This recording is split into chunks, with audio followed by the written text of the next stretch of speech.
O God, may your spirit and guidance be in us as we work for the benefit of all our people, for the peace and justice in our land, and for the constant recognition of the dignity and aspirations of those whom we serve. Amen. Amen.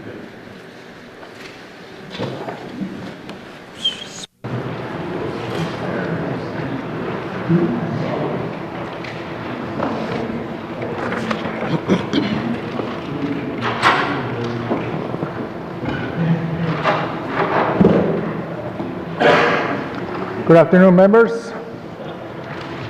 Minister statement. Minister Gutland Goodani, the Honourable Premier.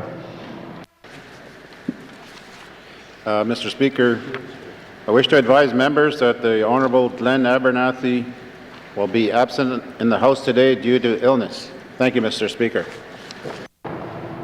Merci. Minister statement. Nika Goodani, the Honourable Premier.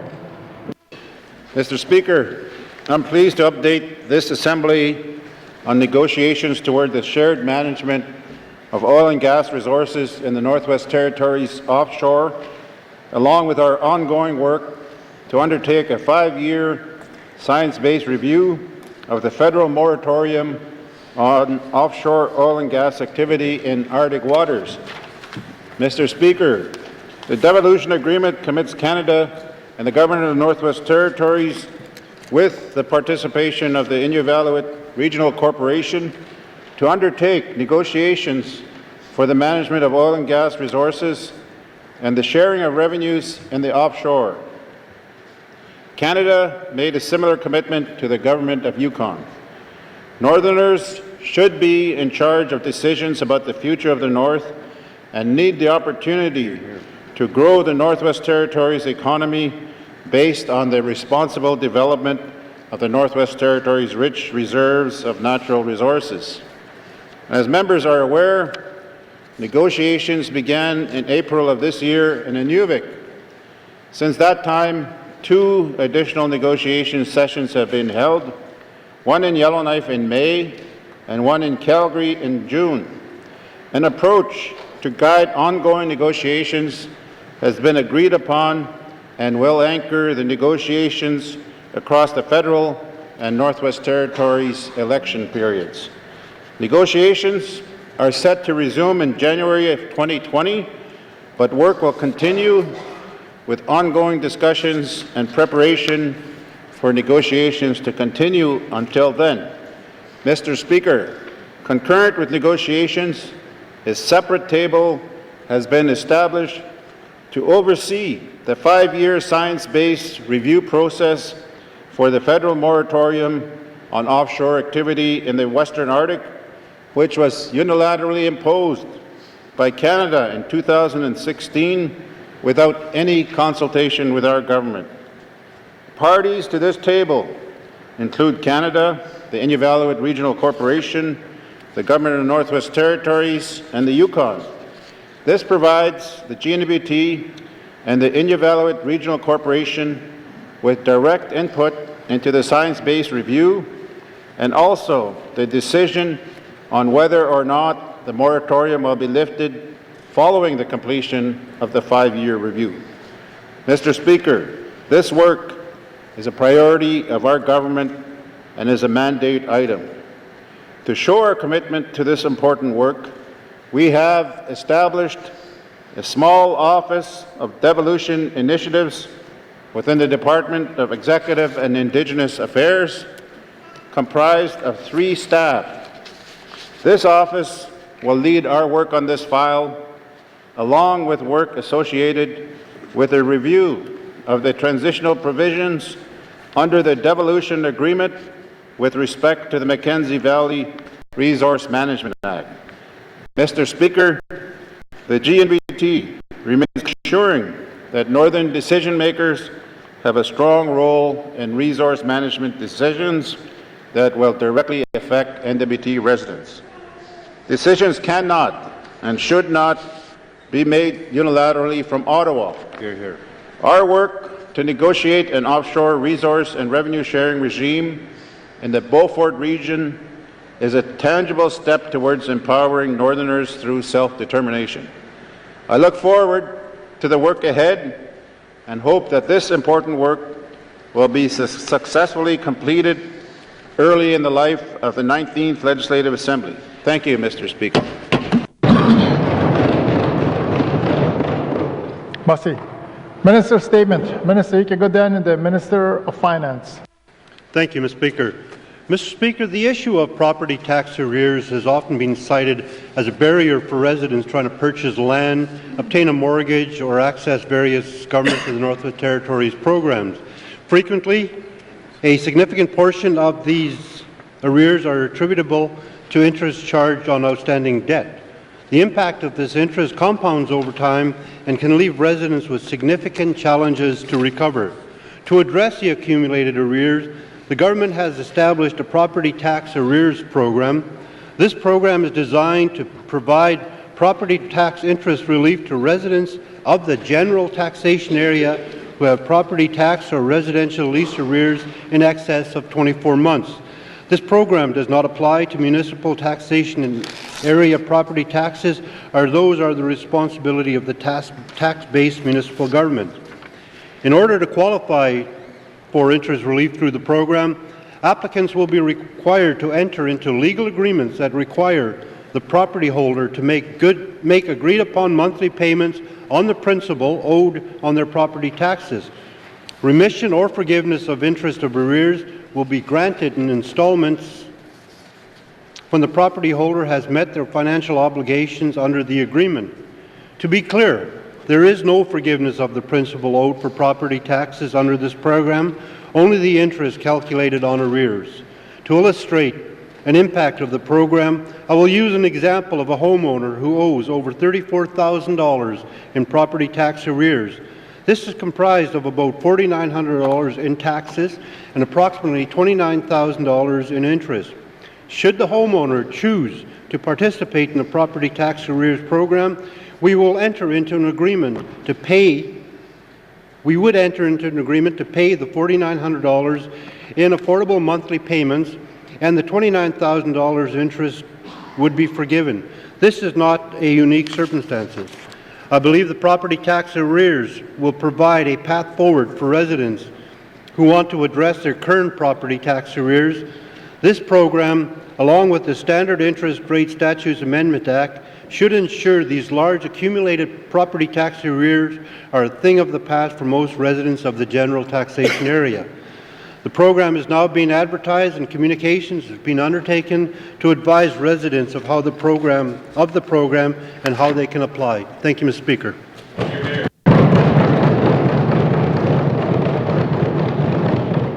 Merci. Minister's statement. Minister Ike Godin, the Minister of Infrastructure. Mr. Speaker, the Government of the Northwest Territories is following through on our mandate commitment to strengthen connections with our public and private sector partners in the transportation infrastructure. Marine transportation is an essential lifeline for residents and businesses in many small communities of the Northwest Territories. Communities on Great Slave Lake, the Mackenzie River, and the Western Arctic Coast rely on tugboats and barges for the resupply of essential goods and fuel. With this in mind, the Government of Northwest Territories continues work to develop, maintain, and improve marine infrastructure and services by exploring ways to increase economic benefits in this industry, minimize environmental impacts, train Northerners, and regularly address needs and gaps in marine infrastructure and services. We continue to improve our capacity to operate a reliable, professional marine shipping service in a challenging Arctic environment and remain committed to providing the best service possible to all our customers. To date, the Marine Transportation Services is on schedule towards a successful 2019 sailing season. This season's schedule was designed with substantial contingency to minimize risk and avoid interruption to services. We are working with our partners at the Canadian Coast Guard, the Canadian Ice Service, and others to monitor water levels and ice conditions, and we will adjust the schedule if conditions demand. Marine Transportation Services has added a customer service position to answer questions from the public and advise customers of progress and of anticipated dates of arrival to each community. Mr. Speaker, this sailing season, we anticipate the completion of more than $36 million in commercial marine services and maintenance contracts and the delivery of 45 million litres of fuel and nearly 10,000 tons of cargo. 5 of our tugs are operating on Great Slave Lake, the Mackenzie River, in the Beaufort Sea, the Emerson Gulf, and the Kitikmeot region of Nunavut. 2 other vessels have been activated, one repositioning from Churchill to Tuk, and the other operating on Great Slave Lake. We expect that 184 employees will be engaged to support the 2019 operations at peak season, 97 of them N.W.T. residents, and 33 whom are local Indigenous persons. Mr. Speaker, it is important that our activities proceed in a way that minimizes environmental impacts. The Department of Infrastructure continues to work with the Department of Environment and Natural Resources to carry out environmental site assessments on sites operated by Marine Transportation Services. Assessments will continue at specific locations to determine if there is any risk of contaminants migrating off a site. We also continue to explore opportunities to partner with other Government of Northwest Territories departments, Indigenous governments, and development corporations to provide business opportunities, training, and employment. Mr. Speaker, in the area of training, the Department of Infrastructure, Transport Canada, and Nunavut Fisheries and Marine Training Consortium joined forces to establish what has become a thriving marine training center at the Hay River Marine Terminal, a facility that has now delivered hundreds of courses to Northwest Territories students.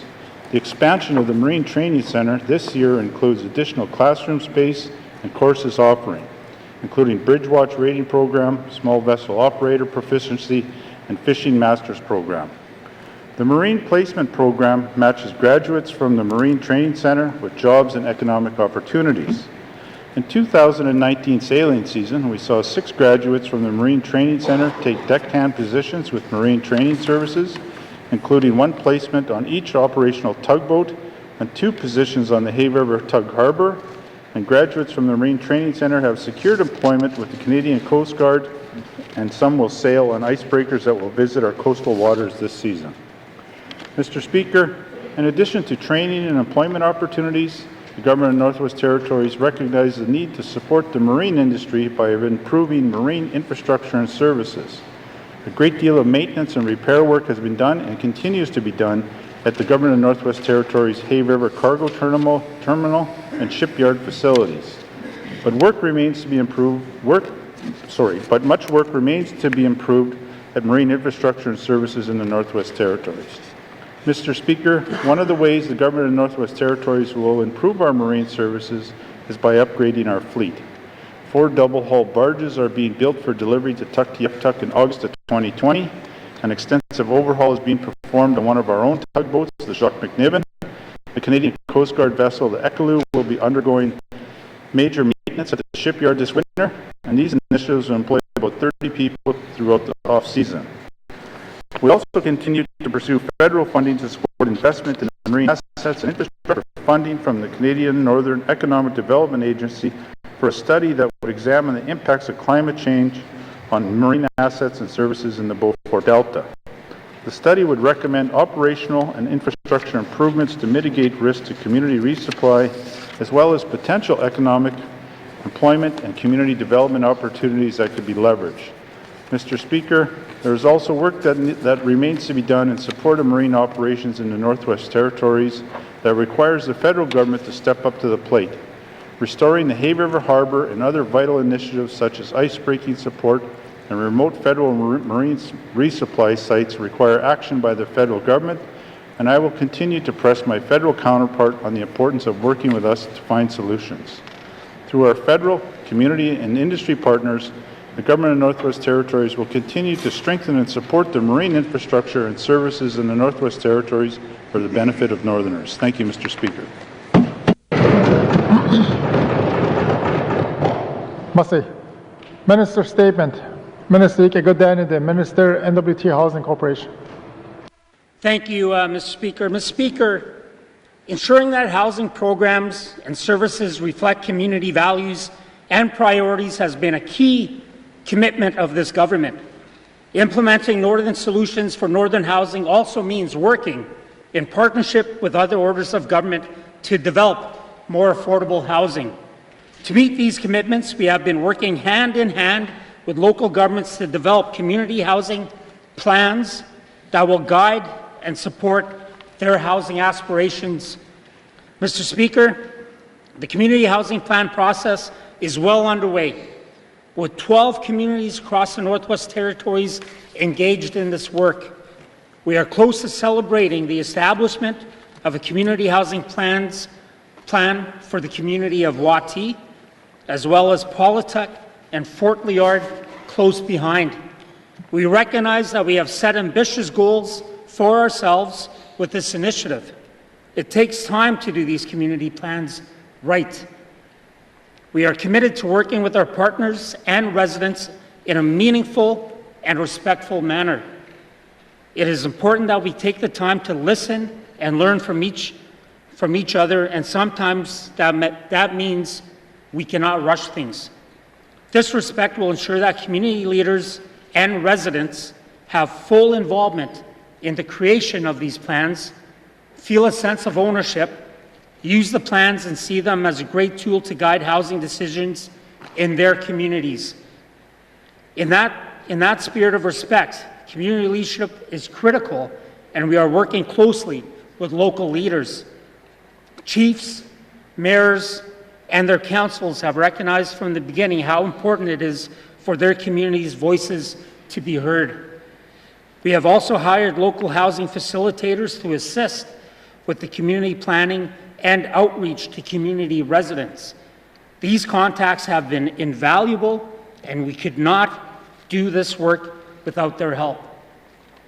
Housing is one of the most important aspects of our lives. Having a roof over our heads is a starting point for successful, healthy living. Historically, our territory has faced many housing challenges, and talking about those challenges can be tough. Despite that, the turnout when we have our community meetings has been huge.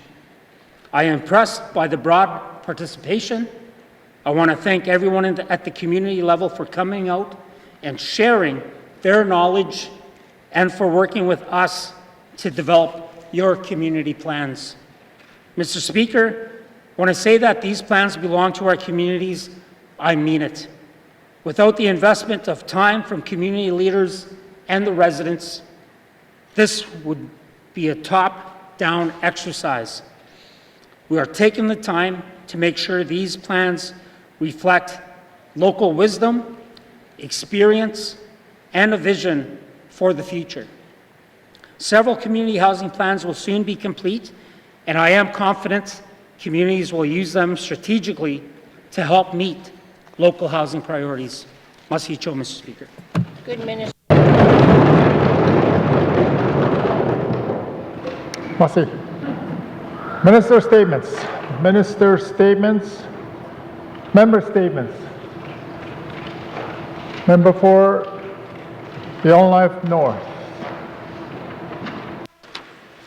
Thank you, Mr. Speaker. Mr. Speaker, today I want to talk about funding for the N.W.T. SPCA.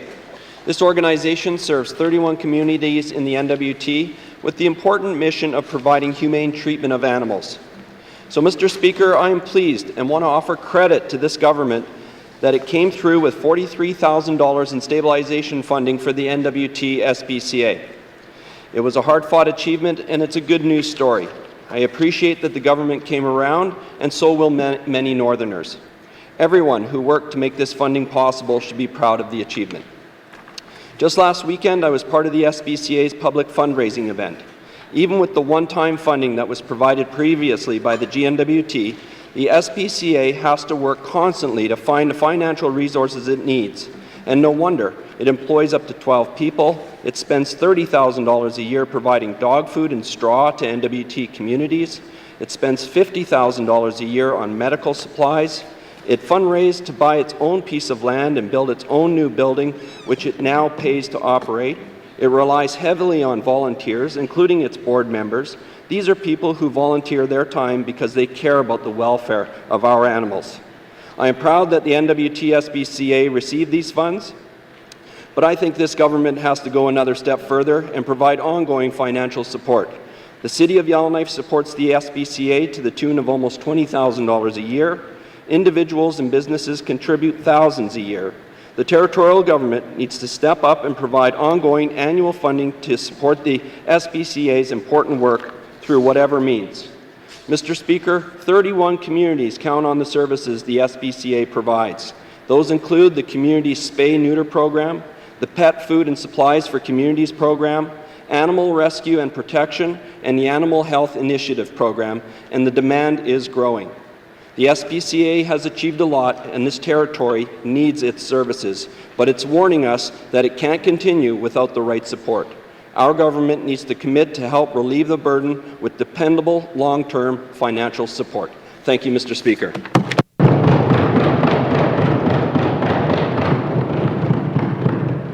Merci.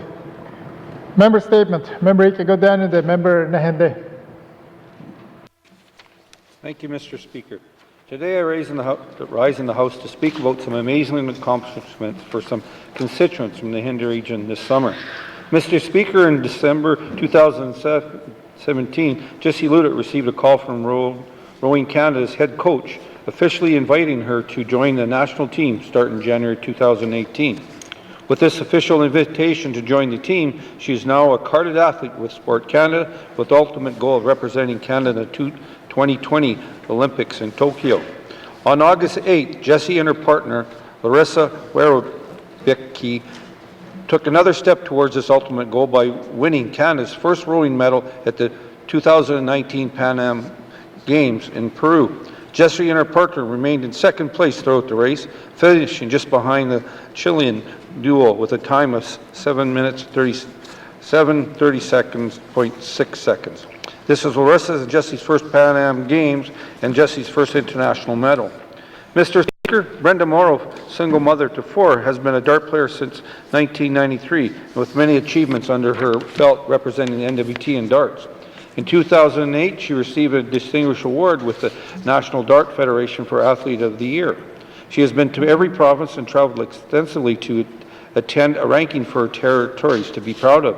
This past March, she was in the Playdowns in Hay River, coming out first for the N.W.T.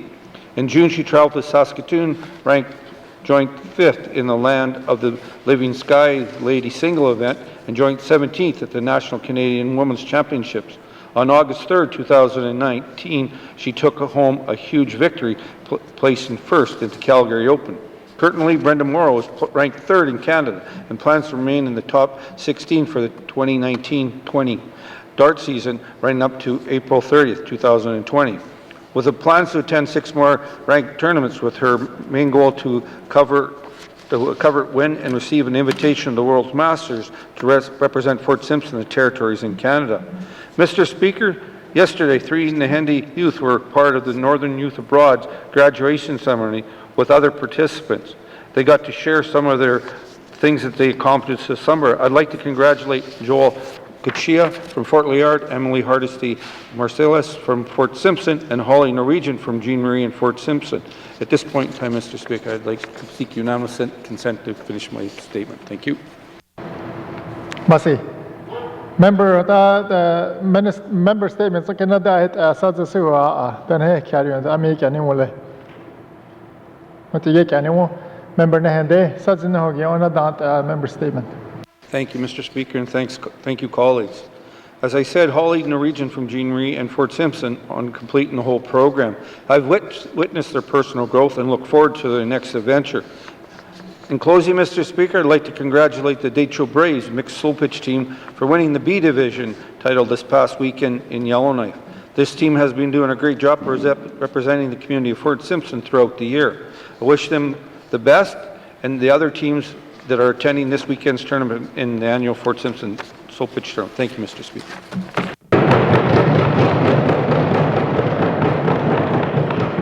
Merci. Member statement. Member Ike-Godani, the member Satu.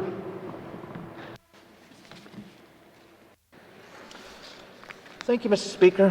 Mr. Speaker, today I would like to speak about the Northern Housing Summit that was held in Inuvik this past April.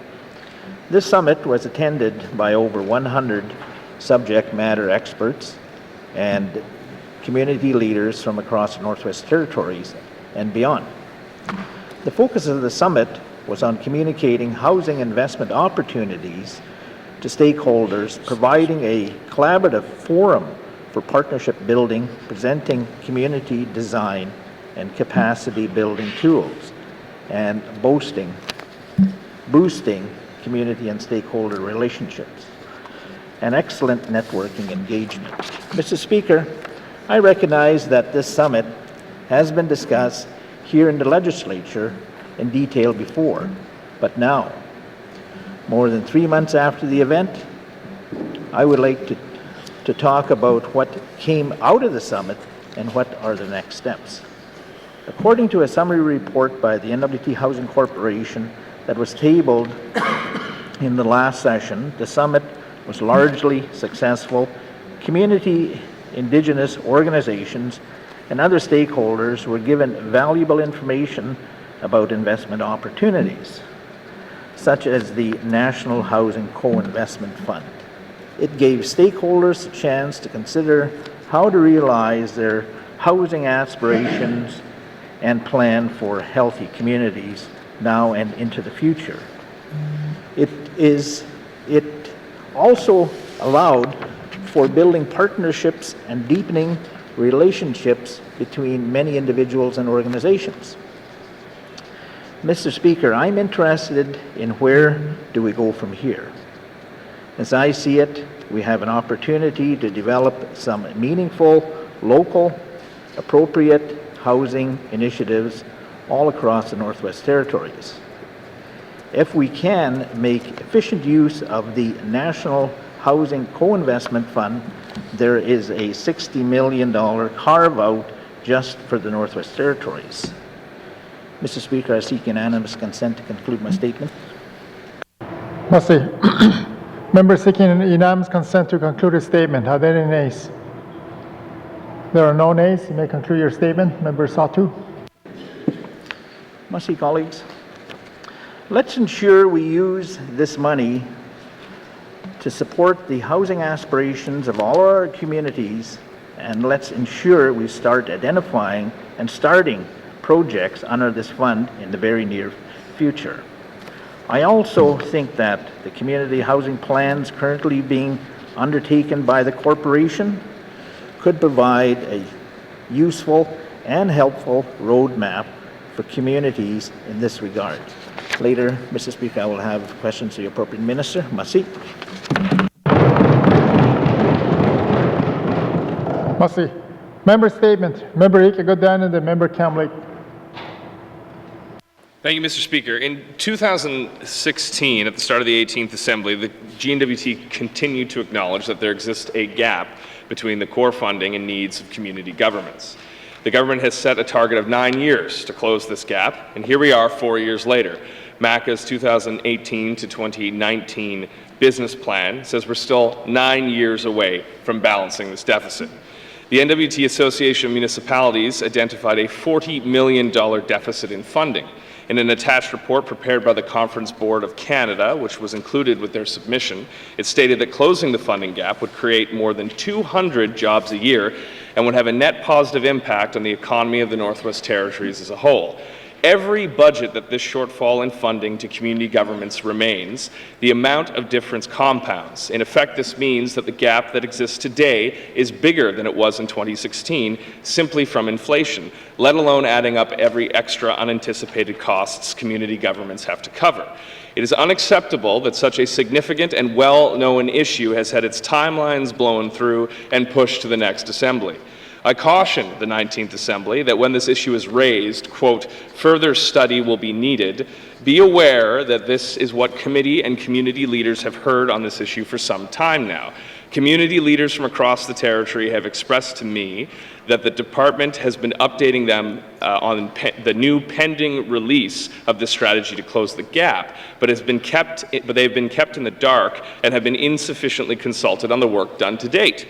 Mr. Speaker, we need a costed strategy followed by real dollars with incremental funding increases year on year until the gap is closed. Yes, finding this funding may be difficult, but we must not keep our heads in the sand, hoping that this issue will just resolve itself in a few more years with dollars from Ottawa that we don't know are coming. This deficit hurts people in our communities most. It stifles economic growth, access to services, and leaves communities in a worse spot each year than they were before. And most importantly, it adds to the cost of living because the municipalities don't have enough to cover their costs. They pass that on to their residents. We must stop this. We must support our communities, respect our community leadership, and live up to our promises of full community funding. Thank you, Mr. Speaker. Merci. Member statement. Member, you can go down to the member Decho. Mr. Speaker. By now, most Canadians are aware of the history of residential schools. What they may not know is that there were also over 700 Indian day schools operated by the federal government between the time the first one opened in 1828 until the last one closed its doors in 1997. It is estimated that over 200,000 Indigenous children attended these schools. While these students were able to return home at the end of the day, many still suffered trauma, including physical, sexual, and emotional abuse at the hands of the authority figures entrusted with their care. More than 35 of these day schools operated in the N.W.T. from 1958 to 1969 in at least 26 locations, including the Trout Rock Seasonal School, the Arasha River Day School, and schools at Pine Point and Randview Station. I attended the Elizabeth Woods Day School in Fort Providence, and my parents attended the Sacred Heart Residential School, also in Fort Providence. Mr. Speaker, on March 12 of this year, the Government of Canada announced that I had reached a proposed settlement agreement regarding the National Indian Day Schools class action lawsuit. This lawsuit was brought on by Mr. Gary McLean, an Indigenous leader and mentor on behalf of all former students who attended these schools. Mr. McLean sadly passed away of cancer in February of this year at the age of 67. But as part of the settlement, a $200 million legacy fund has been established in his name. The fund will provide grants on application from charities and not-for-profit organizations to support commemoration projects, health and wellness programs, truth-telling events, and the restoration and preservation of Indigenous languages and culture. The proposed settlement agreement also includes $10,000 in individual compensation for those who suffered harm while attending Indian Day School. For those who have suffered the most severe abuses, additional compensation ranging from $50,000 to $200,000 may be awarded. On May 13-15, a hearing took place in Winnipeg for the court to decide whether the proposed settlement is approved. Until that happens, no payments can be made, but people who may want to make a claim can register as part of the class action group. Mr. Speaker, I seek unanimous consent to conclude my statement. Member member statements. Okay, such as then I carry on. That make anyone. What you get anyone? Member Decho. Such no again. Not member statements. Okay. I must see, Mr. Speaker. I must see it's sunny. Mr. Speaker, you can also make the school you attended. You can also make sure the school you attended is listed on Schedule K, which is the official list of federal Indian day schools. Mr. Speaker, it is important that all residents of the Northwest Territories who attended federal day schools learn about their rights and obligations related to the settlement, which also covers people who have passed away since July 31st, 2007. I encourage anyone who has questions to visit the official federal Indian Day School class action website at www.indiandayschools.com. Must see, Mr. Speaker.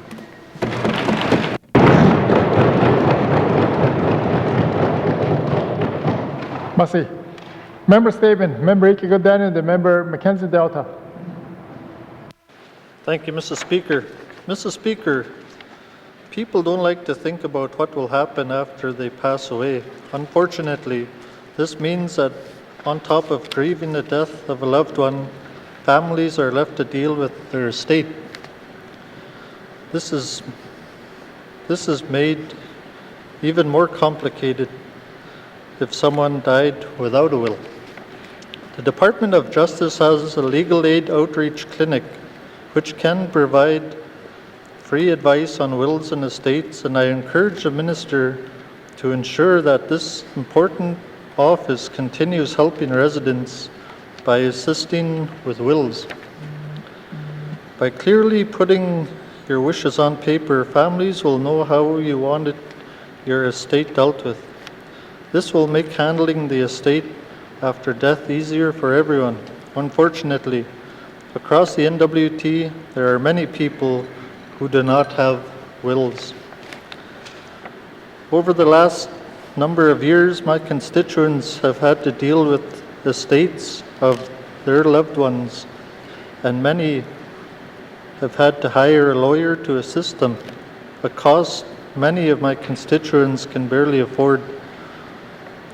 This is going to become a larger problem in every community in the N.W.T in the future, as elders are one of our fastest growing populations. The public trustee can assist with some cases, but only in certain situations. This leaves most residents trying to figure out the legal questions on estates by themselves. A frustrating and exhausting exercise. Many of these estates are small, but some involve family homes and potentially several heirs with claims to them. I don't think we want to be in a situation where the children have to mortgage the home to pay for a lawyer to settle the estate. Mr. Speaker, I seek unanimous consent to conclude my statement. Thank you. Merci. Member Sazasua, Adane, Kadian, Ami, Kanimule. Matige Kanimu, member Mackenzie Delta Sazino, member statement that out there. Thank you, Mr. Speaker. Thank you, colleagues. Mr. Speaker, the Legal Aid Outreach Office can only provide advice on how to deal with the estate, but if there are complications or a dispute between heirs, lawyers are often needed. If legal aid was able to assist in probating wills, this may help address this growing issue, and I'll have questions for the Minister later today. Thank you.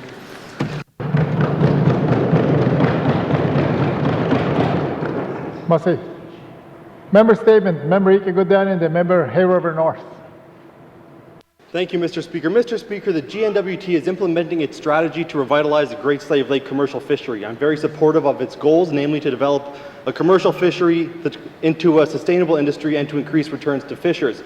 However, I'm very troubled by the approach the Department of ITI has taken in its dealings with the fishermen, which, from what I hear, sounds like a paternalistic way of doing business that should have been dead and buried decades ago. A key component of the strategy is the construction of a new fish processing plant in Hay River. From what I can tell, the $12 million facility will be owned and managed by ITI, and at some point, the Tucho Fishers Cooperative, a co-op of local commercial fishers, will somehow come to own the plant, or maybe they'll lease it, or maybe they'll just manage it. It's all very unclear to me, and it's unclear to the fishermen as well. The GNWT used the names of the Tucho Cooperative and the N.W.T Fishermen's Federation to access $10 million of federal funds to help build the plant, but is treating the fishermen more like pawns than partners. The government has well-paid employees and budgets for consultants, all of whom can work to advance the department's own interests on this project. They're actually in the process of hiring someone to manage the plant right now.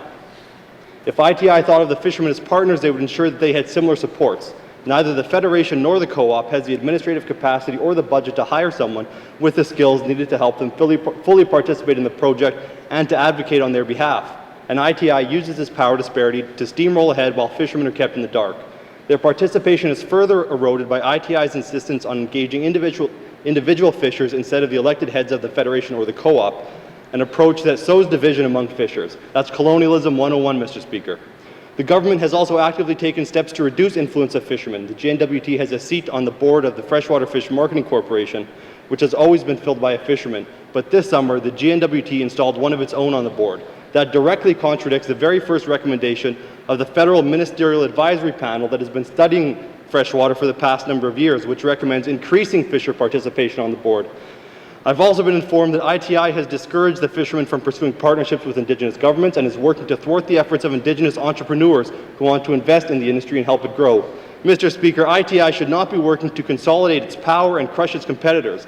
The department has lost sight of the goals of the strategy and who the strategy is meant to benefit, and that needs to change. Thank you, Mr. Speaker.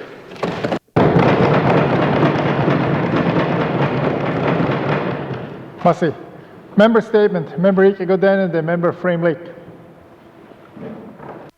Merci, Monsieur le Président. A fiber optic line now runs from Alberta to Inuvik, a project completed in 2017 that will cost about $95 million and $3 million a year to operate. That fiber link was funded on the understanding of big community benefits down the Mackenzie Valley. Let's go back and look at the record.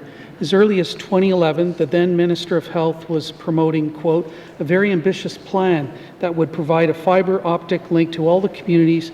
There would be cell phone, internet, TV, all those systems in the community, end of quote. When the budget proposal was reviewed in 2015, the Finance Minister was asked if the proposal was for, quote, getting a fiber optic line right in the homes, end of quote. He said, quote, the intention is to have a clear point of presence in all the communities, end of quote. The March 2017 media release announcing the completion of the line said that residents and businesses would now have a hookup point, quote, located in Fort Simpson, Wrigley, Toledo, Norman Wells, Fort Good Hope, Inuvik, and in High Level, end of quote. This Finance Minister's 2017 statements in this House said that, quote, the completion of the nearly 1,200-kilometer fiber link brings affordable, high-speed telecommunications to 6 communities along the Mackenzie Valley, including Inuvik, end of quote. Unfortunately for the communities along the route, few of these magical promises have come true. The fiber line hookup point is not in all the communities. For Fort Simpson, Wrigley, Toledo, Norman Wells, and Fort Good Hope, the fiber line runs past the communities. As I understand it, it'll cost $1 million plus to run the line into the communities. Without that money, the line might as well not be there. This is extremely serious, Mr. Speaker. The members of this House approved millions of dollars in expenditures of public funds because the government promised the project would deliver services in these communities, not past them. The justification of improved internet service for these communities was repeatedly used in approving these expenditures. At the same time, numerous predictions were also made of large revenue streams to help offset the costs of this project. Later today, I'll have questions for the Minister of Finance as to why the anticipated improvements to community internet services along the fiber link have yet to happen and why the anticipated revenues from this project have not panned out. Massey, Mr. Speaker. Massey. Member statement. Member Ike-Godin, the member YELLOWKNIFE Centre. Massey, Mr. Speaker. Mr. Speaker, I rise today to talk about the urgent need to accelerate the economic diversification of our economy. Members learned this lesson during the first week of this Assembly when De Beers told us they plan to close the Snap Lake diamond mine. It was a timely reminder that all the diamond mines are forecasted to close in the next 10 years, starting at the end of the 19th Assembly. There may be ways to extend the life of each of them, but their best days are probably done. Mr. Speaker, there is no ready replacement for diamond mining and the benefits it provides. This is a particular worry for residents whose development corporations provide training and work at the mines. Detoncho Corporation, for example, employs nearly 1,000 people in its own companies and joint ventures. The last thing any of us want to see is most of these people out of work. But there are few alternatives in this area except for the giant mine remediation. Clearly, it's time to ramp up our economic diversification efforts. Yesterday, the Minister of Industry, Tourism and Investment told us it's all good, but the fact is that the government has not made investment in diversification a priority. In fact, there's less money being spent on it in this budget than there was 2 years ago. Some industries are thriving anyway. Spending by tourists has doubled since 2012, and government support has gone up too, but it's still peanuts compared to the support that's needed. Most glaring is government's failure to invest in new visitor services in Yellowknife. There's a road to the Arctic Ocean, but no campground there. How is the government helping N.W.T prepare for an influx of visitors? Business is leading the way with services, but it's up to government to provide the necessary infrastructure. This investment would benefit communities throughout the N.W.T, creating jobs and revenue, and we know from the 100,000 plus visitors who traveled to the Northwest Territories in 2017-18 that they are interested in the North's unique culture and landscapes, but are often stuck for a place to camp or stay or get out on the water. Where's the action on that? Mr. Speaker, the government has a track record of backing the big at the expense of the small, but there's no reason to sneer at the small enterprises that will create a broader economic base, greater stability, greater employment for dollar of input. And Mr. Speaker, I seek unanimous consent to conclude my statement. Thank you. Massey. Member seeking unanimous consent to conclude her statement. Are there any nays? There are no nays. You may conclude your statement. Member Yellowknife Centre. Thank you, colleagues. Thank you, Mr. Speaker. There's no reason to sneer at the small enterprises that will create a broader economic base, greater stability, greater employment for dollar of input, and greater economic multiplier for dollar earned. These jobs won't look so small when the diamond mines have closed. Merci, Mr. Speaker. Massey. Member statement. Member Ike Godan and the member Trinity Walade.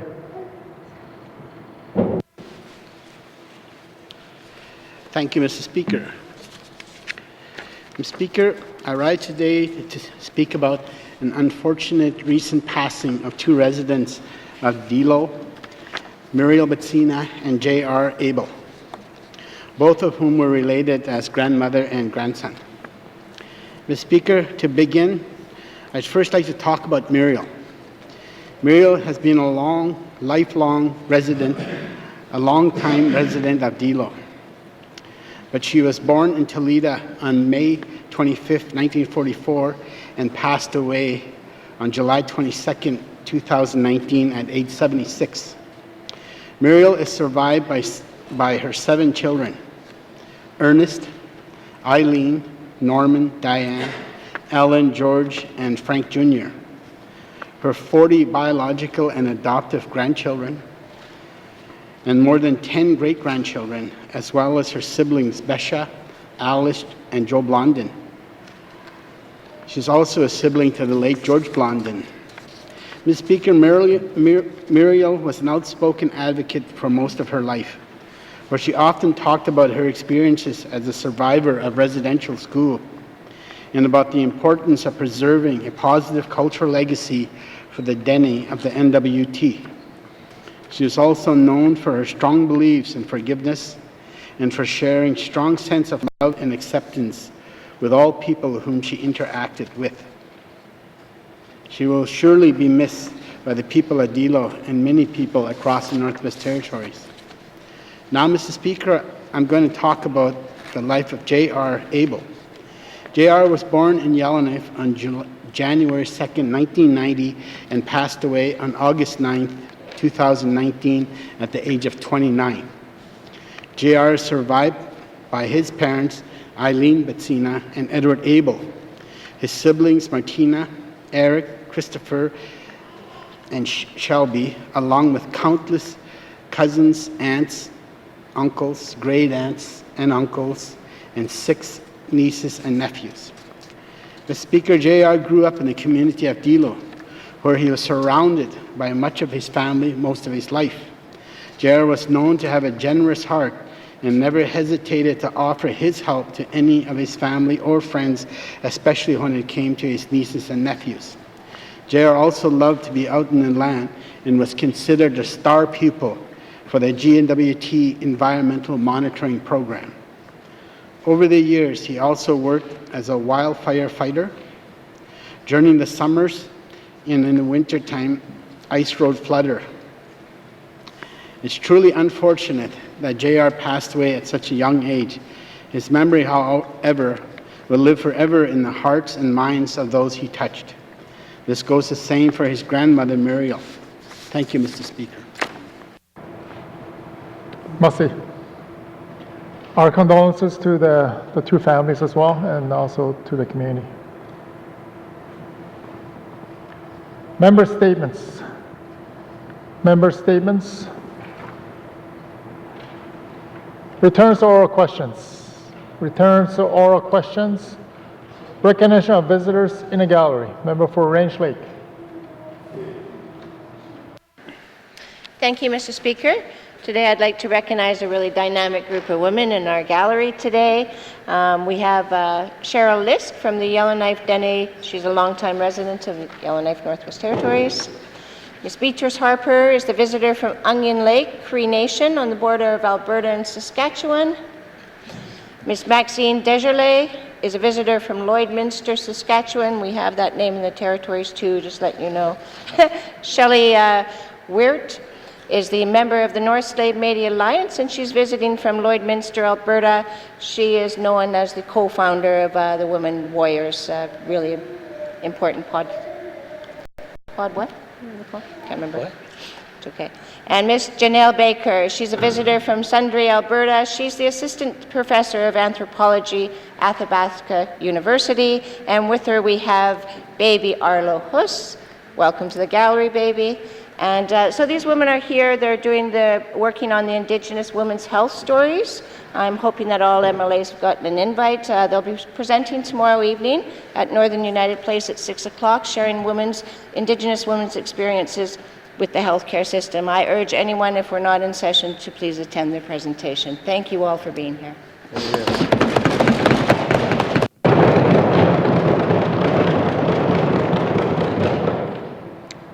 Merci.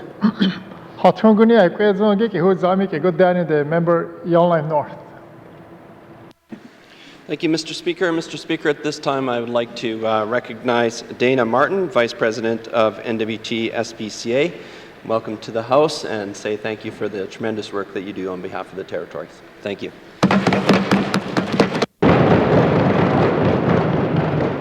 Merci. Recognition of visitors in gallery. Recognition of visitors in gallery. Member for Yellowknife North. Thank you for your indulgence. Mr. Speaker, yesterday I forgot to acknowledge a page that works for, or does tremendous work for us here in the Legislative Assembly.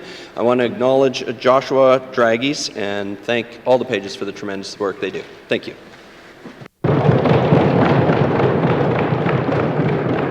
Merci. Recognition of visitors in gallery. Recognition of visitors in gallery. If we're missing anyone in the gallery, welcome to our proceedings. It's always great to have a part of our audience as part of our proceedings here today. Merci.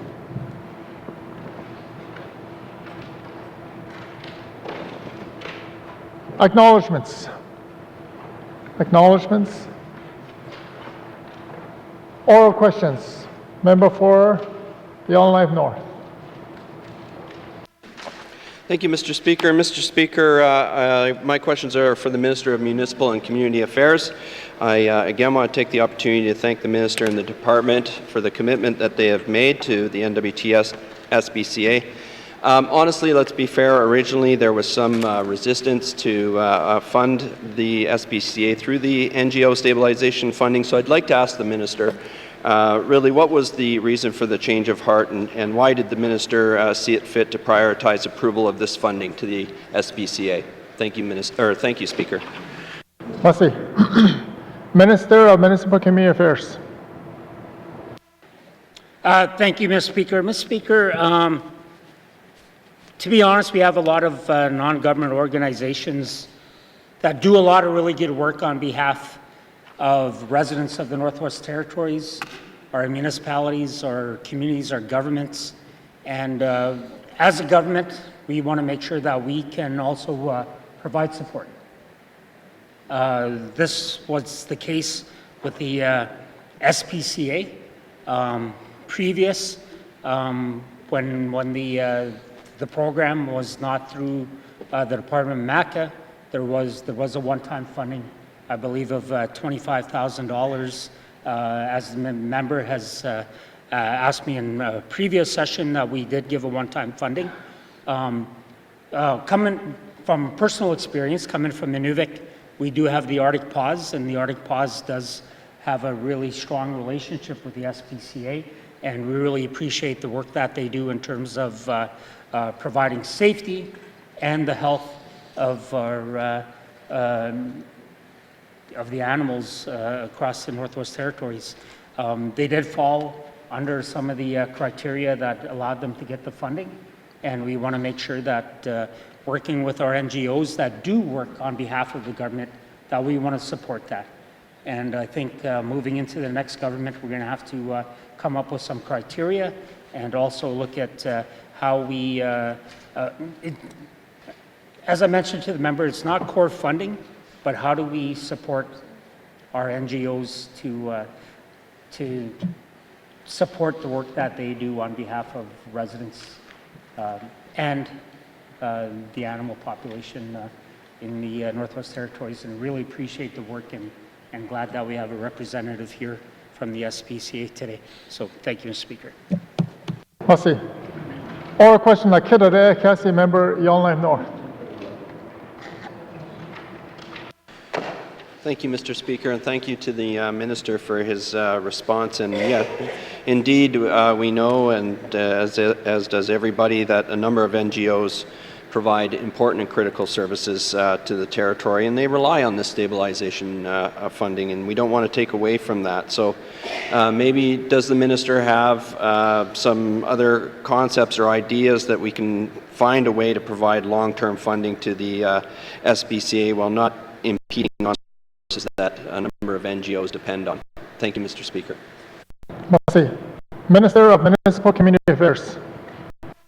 Thank you, Mr. Speaker. And you know, I don't want to single out just the SPCA here. There's a lot of NGOs across the Northwest Territories that do a lot of really good work on behalf of the residents and work on behalf of government. That's something that I think, because we're nearing the end of this assembly, that the new government that comes in the 19th is going to have to take a hard look at and see how we fund our NGOs and our partners and stakeholders moving forward. At this time, I can't make that commitment to say that we're going to be looking at any kind of core funding or ongoing funding, but it has come up on numerous occasions during this government. Thank you, Mr. Speaker. Merci. Oral question, Tadade, Cassie member Yellowknife North. Thank you, Mr. Speaker. I appreciate the Minister's response, and indeed there are some challenges to everybody. Thank you, Mr. Speaker. I appreciate the Minister's to the prerequisites when it comes to applying this stabilization funding. I'm sure that the SPCA might have looked for other alternatives, but one of the prerequisites is that you'd be receiving $50,000 from the territorial government by other means.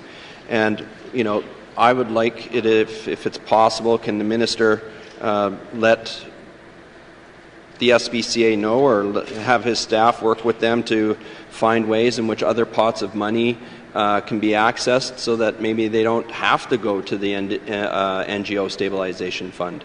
Thank you, Mr. Speaker. Merci. I know the member asked me questions earlier in an earlier session, and I did say that the responsibility also falls on the municipalities and the hamlets. And we need all leadership, and we need the NGOs, as well as ourselves as a government, providing this kind of funding to work together to see how we can find that type of funding to address the issue. And I will, if anything, I will commit to the member that we will have those discussions. And I think it's something that the next government coming in the 19th Assembly is going to be something that needs to be talked about, because, like I said, our NGOs across the Northwest Territories do a invaluable service, and they do a lot of really good work right across the territory. We'll make that a recommendation, but at this moment I can't commit to any ongoing continued funding or core funding, but that discussion needs to be still had. Thank you, Mr. Speaker. Merci. Oral question. Yikada Canyon, the member Nahende. Thank you, Mr. Speaker. Mr. Speaker, the Minister of Finance made a statement on property tax arrears program earlier today, and I thank the Minister for this statement. This has been a big issue for the community of Fort Liard, and I've spoken with the Minister a number of times on this issue. Can the Minister provide any further details on this program besides what he's already said in his Minister statement? Thank you, Mr. Speaker. Merci. Minister of Finance. Thank you, Mr. Speaker. Mr. Speaker, as I noted before, the property tax arrears program is designed to provide a path for residents to address the outstanding arrears. Residents can enter into a repayment program plan for the outstanding property taxes and the interest that has been building and the interest that has been building up will be forgiven, or in other words, the resident won't have to pay the interest portion. The residents, we have to be quite clear, have to stay current on their payment plan on future property taxes to stay eligible for the program. Thank you, Mr. Speaker. Member Nahende. Thank you, Mr. Speaker. Mr. Speaker, this is great news moving forward. Can the minister provide some details on how residents, especially those who live in Fort Liard, how they can apply for this new program? Thank you, Mr. Speaker. Minister of Finance. Thank you, Mr. Speaker. Mr. Speaker, we are sending letters to all clients with arrears, and we'll provide them with details on applying for the program. We're also doing a communication effort in communities in the general taxation area, and we're working with our GSOs, and they have been trained to help residents apply for the program as well. Thank you, Mr. Speaker. Oral question, Member Nahende. Thank you, Mr. Speaker. That's good to hear, and I hope the minister will actually reach out to us MLAs too and get that information out to them.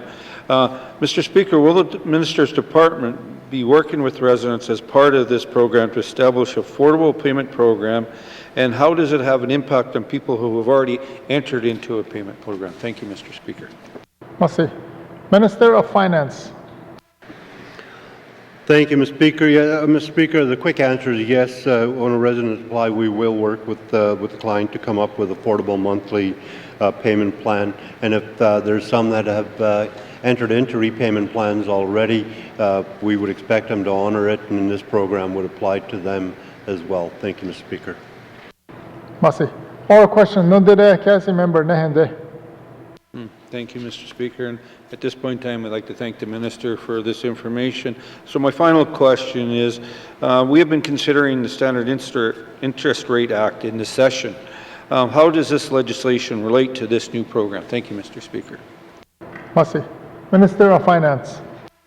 Thank you, Mr. Speaker. Mr. Speaker, these initiatives are related. The property tax arrears program will help residents that have built up arrears in the past. It is a time-limited program, however, to deal with these circumstances. Going forward, the standard interest rate establishes a more reasonable interest rate on any outstanding amounts owed to the GNWT in property taxes.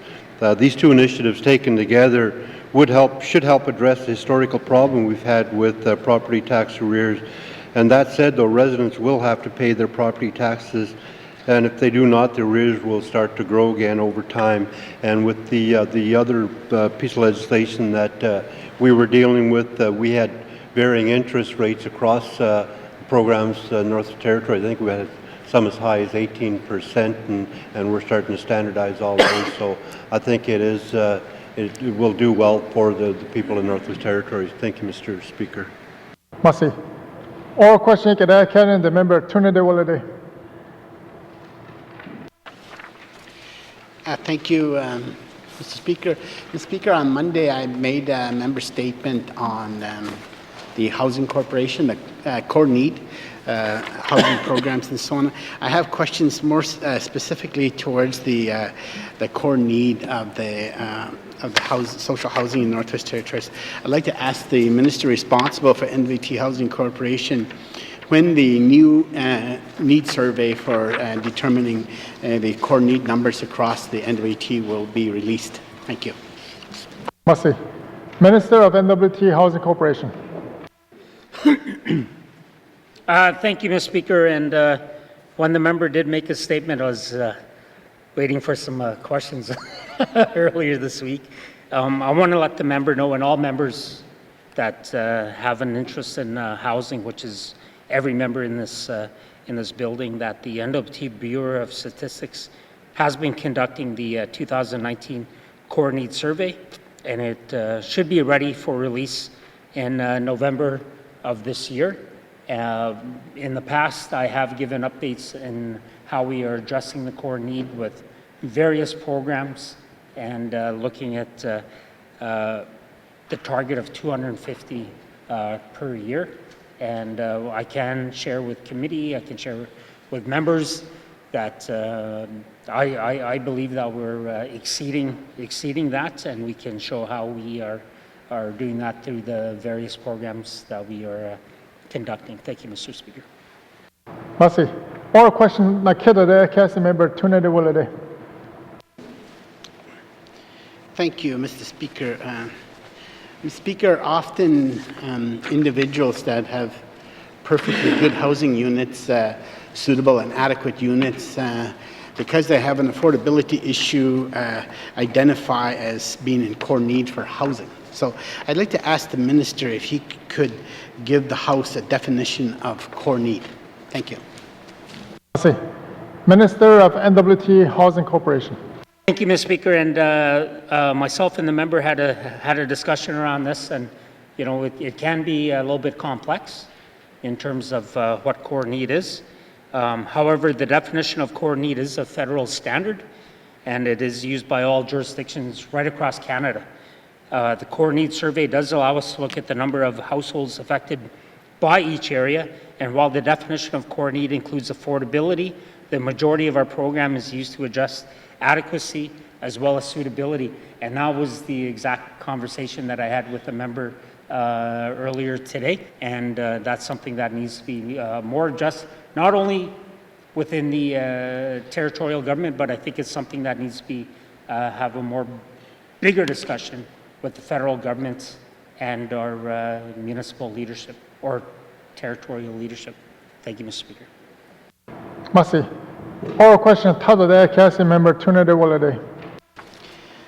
Thank you, Mr. Speaker. I'd like to ask the Minister if the Minister feels that people who currently reside in public housing are in core need. Thank you. Minister of N.W.T. Housing Corporation. Thank you, Mr. Speaker. Mr. Speaker, as I just previously said, that we have a target of addressing 250 households every year. And we work with our local housing organizations to address any inadequacies, whether there's repairs, maintenance, as well as suitability, and any issues that do come up. And I know, because I get those questions from members almost on a daily basis. And at this point, I think we are addressing the affordability, adequacy, and suitability problem. Being in the legislative assembly for the last 2 terms, last 8 years, I think we have made a very big impact on addressing core needs across the Northwest Territories. And that's not just me, it's the previous ministers responsible for housing, as well as getting questions from members to address this. So at this point, I want to say that I do believe that we are doing the best job that we can, and then we're addressing that issue. Thank you, Mr. Speaker. Merci. Oral question, Council Member Tunde Wolode. Thank you, Mr. Speaker. Mr. Speaker, the reason I asked the last question is because public housing takes people out of core need. I suppose that's what public housing is all about. And so individuals that can't afford adequate and suitable housing end up in public housing. So I just, we got 2,400 public housing units, I understand, across the territories, and I just wanted to get an answer for the House from the Minister to see if the Housing Corporation considers the 2,400 families that are in public housing in core need currently. Thank you. Merci. Minister of N.W.T. Housing Corporation. Thank you, Mr. Speaker. Mr. Speaker, I had the opportunity to attend a conference in Victoria earlier this year, and our agreement with the federal government, we were committed to providing public housing units for our jurisdiction.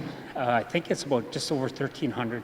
We go above and beyond, and I made sure that everybody at the conference know that we provide the 2,400. Then we also look at market rent and other projects that we do.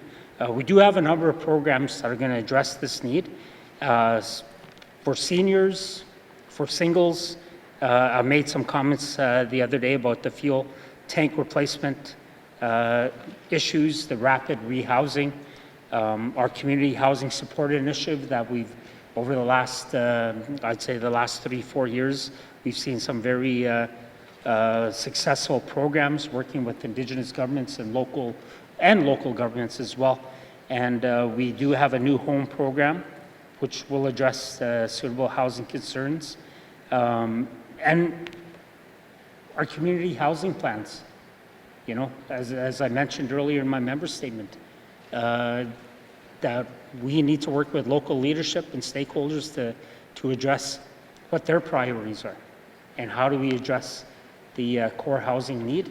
And I think that's something that we'll continue to focus on and work on, and appreciate that members, all members of the 19th Assembly bring that forward so we can work with families and communities to address this issue. So we have been doing things, and like I said, being in the Assembly for 8 years, 2 terms, that right from day one, we've been seeing some changes, policies and programs, and we'll continue to support them and also lobby our federal government. Thank you, Mr. Speaker. Merci. All question carrying the member Satu.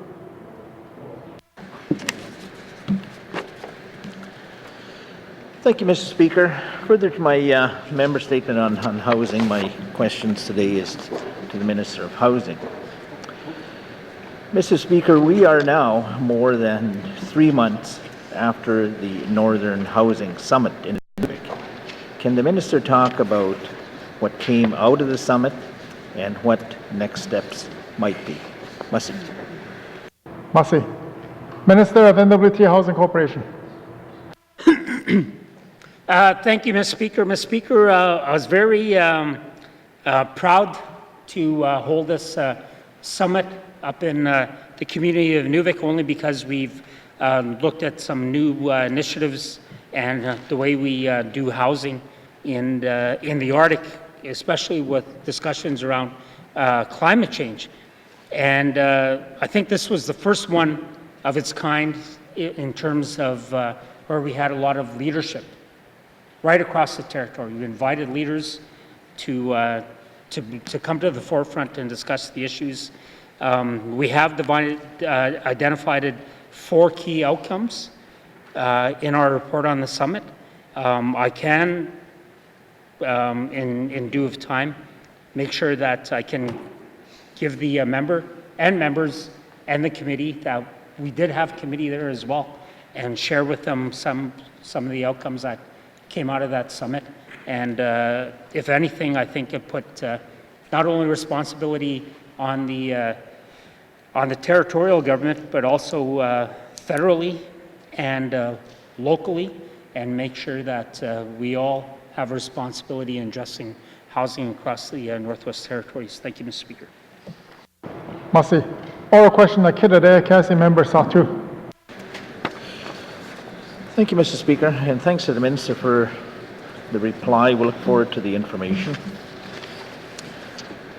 My next question there, Mr. Speaker, I certainly appreciate that the Housing Corporation did a lot of work organizing and bringing communities, Indigenous leaders, and other stakeholders together to learn of the opportunities at the forum, such as the co-investment fund.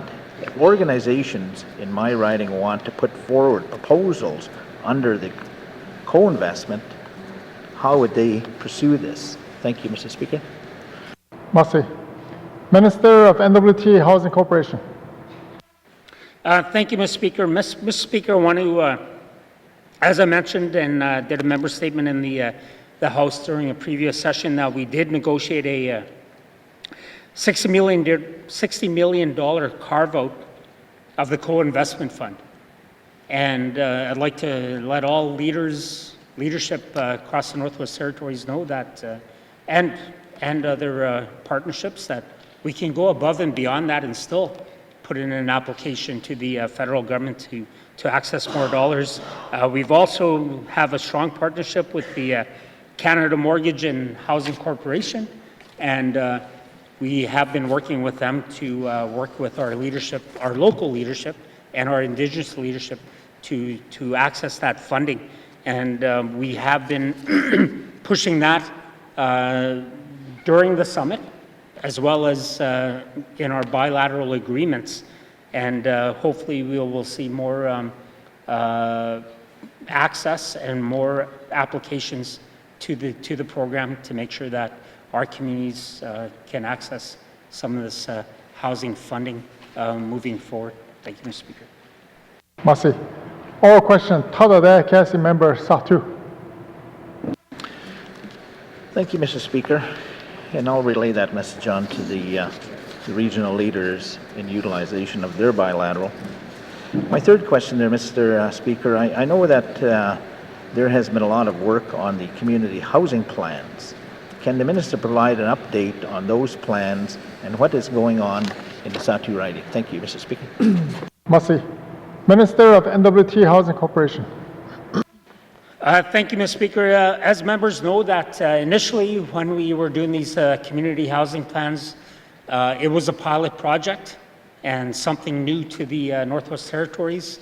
And I think it's something that should be pushed right across the across Canada, especially in our rural and remote communities, on how do we address housing issues. Initially, we had 3 that we wanted to pilot. To date, I can give the member and all members in the Legislative Assembly that we have 12 that we're working on. I made a comment, I made a statement earlier today that Y.E.L.L.K.NIFE, Paulituck, Liard are communities that we are working on, and I think it's going to be a good news story, and it's going to help us learn how we invest our dollars into community housing plans, and encourage all leadership to approach us, work with CMHC, and work with our leadership here at the Legislative Assembly and in our communities to work on seeing what our priorities are in our communities across the territory. Thank you, Mr. Speaker. Merci. Oral question, Nundere Cassie member Satu. Thanks, Mr. Speaker, and thanks to the Minister for that information. My last question there, Mr. Speaker, I understand that the Government of Canada has dedicated funding for Indigenous housing. Can the Minister tell us where we are at with allocations under this fund for the Northwest Territories? Merci. Minister of N.W.T. Housing Corporation. Thank you, Mr. Speaker. And we have had meetings with various federal ministers across the board on funding for on-reserve, off-reserve. In terms of housing, we have worked with the, I've said in the House before, the Inuvialuit Regional Corporation. They were successful working with ITK to get funding to do some work. And then they partnered with us to do look at our capital planning and our strategy, and that came right from the federal government that went to the National Indigenous Organization. One of the I wouldn't say the priorities, but focuses out of that summit that we did up in Inuvik was to bring all of our Indigenous organizations together to lobby not only the federal government, but the Assembly of First Nations and the Métis, National Métis organization to see how we can be recognized here in the Northwest Territories because we're over 50% Aboriginal population, that we should get some of that funding that the federal government gave to the NIOs, and see how we can use that funding to address our housing issues across the Northwest Territories. And we'll continue to lobby not only the federal government, but our NIOs as well. Thank you, Mr. Speaker. Merci. Oral question candidate member Kamlik. Thank you, Mr. Speaker. Mr. Speaker, as per my member's statement, the state of community funding in the Northwest Territories has a major problem, and we've known about this problem for a long time. I'd like to know what the minister responsible for municipal and community affairs has done to properly address the deficits and shortfalls in the municipal funding formula. Thank you. Minister of Municipal Community Affairs. Let me catch my breath. No. Thank you, Mr. Speaker. Mr. Speaker, the funding strategy will be released prior to the end of this session, and I do know that members are being, I wouldn't say pressured, but I know they are getting questions on how do we adjust the funding gap. We will be releasing a funding strategy prior to the end of the session. We have taken input from the N.W.T. Association of Communities. Since I've been in this position, we have had meetings with the exec, let them know that this funding is really for, I wouldn't say the core need, but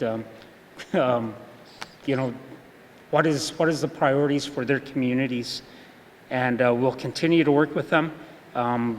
In terms of the strategy right now, I think that's going to be something that's going the 19th Assembly is going to have to really take a hard look at and continue to work with the federal government on how do we address municipality shortfalls. The climate change is going to be a big one in terms of, especially here up in the north, that we need to address. We're already seeing it, and but we have met with the N.W.T. Association of Communities, and we will provide feedback by the end of this assembly on how we're moving forward. But in reality, Mr. Speaker, this is going to be something that's going to be needed to be addressed in the next government. Thank you, Mr. Speaker. Masi. Oral question, member Kamlik. Thank you, Mr. Speaker. Well, Mr. Speaker, this isn't just something that members are getting pressure from now. It's something that members have advocated for 4 years since we got elected. And to hear that it's going to be the next government's problem is a naked example of passing the buck to our successors. What can be done in this sitting to address these issues? We have a capital budget, and the ministers laugh at this request. This is a request that has been brought forward by the NWTAC. This is a request that's been brought forward by community leaders time and time again, and to be met with laughter now. Mr. Speaker, we have an upcoming capital budget that includes funding for municipalities. Is there a way that this minister will advocate for our communities in consideration of that budget? Thank you, Mr. Speaker. Masi. Minister of Municipal Community Affairs. Thank you, Mr. Speaker, and I do apologize that, well, you know, I did laugh, but at the same time, it doesn't fall only on us as a territorial government. There's also got to be the responsibility in terms of the priorities that our municipalities have in their communities. We made some big announcements today. We made some big announcements yesterday with the federal government, and we are addressing some of these issues. And they're big issues. In terms of the funding gap from our territorial government, we'll continue to work with our partners, which is the N.W.T. Association of Communities. And, you know, like I said, I do apologize that I did laugh, but we're doing things. We are working, we are investing, and as members know, as all leadership know, that, you know, we are in a 4-year cycle, and at some points that, you know, it doesn't always fall on the same timeline, but we all got to work together to address the needs. And in some cases, these needs weren't addressed in the past, but we are working with our mayors, our leadership, and we all got to work together to see where our priorities are, and we'll continue to do that. Thank you, Mr. Speaker. Masi. Oral question, member Kamlik. Thank you, Mr. Speaker. Mr. Speaker, the federal government comes through with the gas tax funding. It comes through with additional money. This isn't a federal issue. This is our issue. We created this formula and we're not funding it. That's the issue here. This gap is entirely the responsibility of this government, no other government. And I'm sure the municipal governments respect what the minister's bringing forward in support to get those federal dollars. But it's not enough. We need to plug it here. So has the minister met with the newly elected mayor and council since the last election and the N.W.T and heard from them on this issue, and what have they told him? Thank you. Merci. Minister of Municipal Community Affairs. Thank you, Mr. Speaker. And yes, I've met up with the N.W.T executive on numerous occasions since I've been elected. And I did let them know that the funding that we provide through through our capital planning programs is for priorities in the communities. And I did let them know that we also need to lobby the federal government, and that we continue to need to work together to address the funding gap issue. And it's something that's not going to be easily fixed. And I think everybody in this room knows that it's not going to be easily fixed. And we need to work together to see how we can find a solution. But it's going to be something that's going to be, that this government within the 2 weeks that we have left is not going to be addressed. But I will let the member know that I have met with them on numerous occasions, the executive, and we did have this discussion. Thank you, Mr. Speaker. Merci. Oral question. No dere Cassie member Camlake. Thank you, Mr. Speaker. The minister keeps talking about priority projects and prioritizing municipal infrastructure needs. And that sounds like a different process than what this funding is. Can he just clarify if the municipal funding gap is somehow conditional on municipal priorities, or if it's funding that's flowed through to the municipalities? Because the issue I'm talking about is funding that flows through as a transfer to our community governments that they can then use. The minister's talking about working on priorities, which are, a completely different ballgame. So can he clarify what he's talking about? Thank you. Merci. Minister of Municipal Community Affairs. Thank you, Mr. Speaker. And yes, you got to look at the priorities for each community. Do you want, sewage and water, or do you want a nice gym? And that's we're all elected leaders here across the Northwest Territories. Do you want safe water, or do you want a nice swimming pool?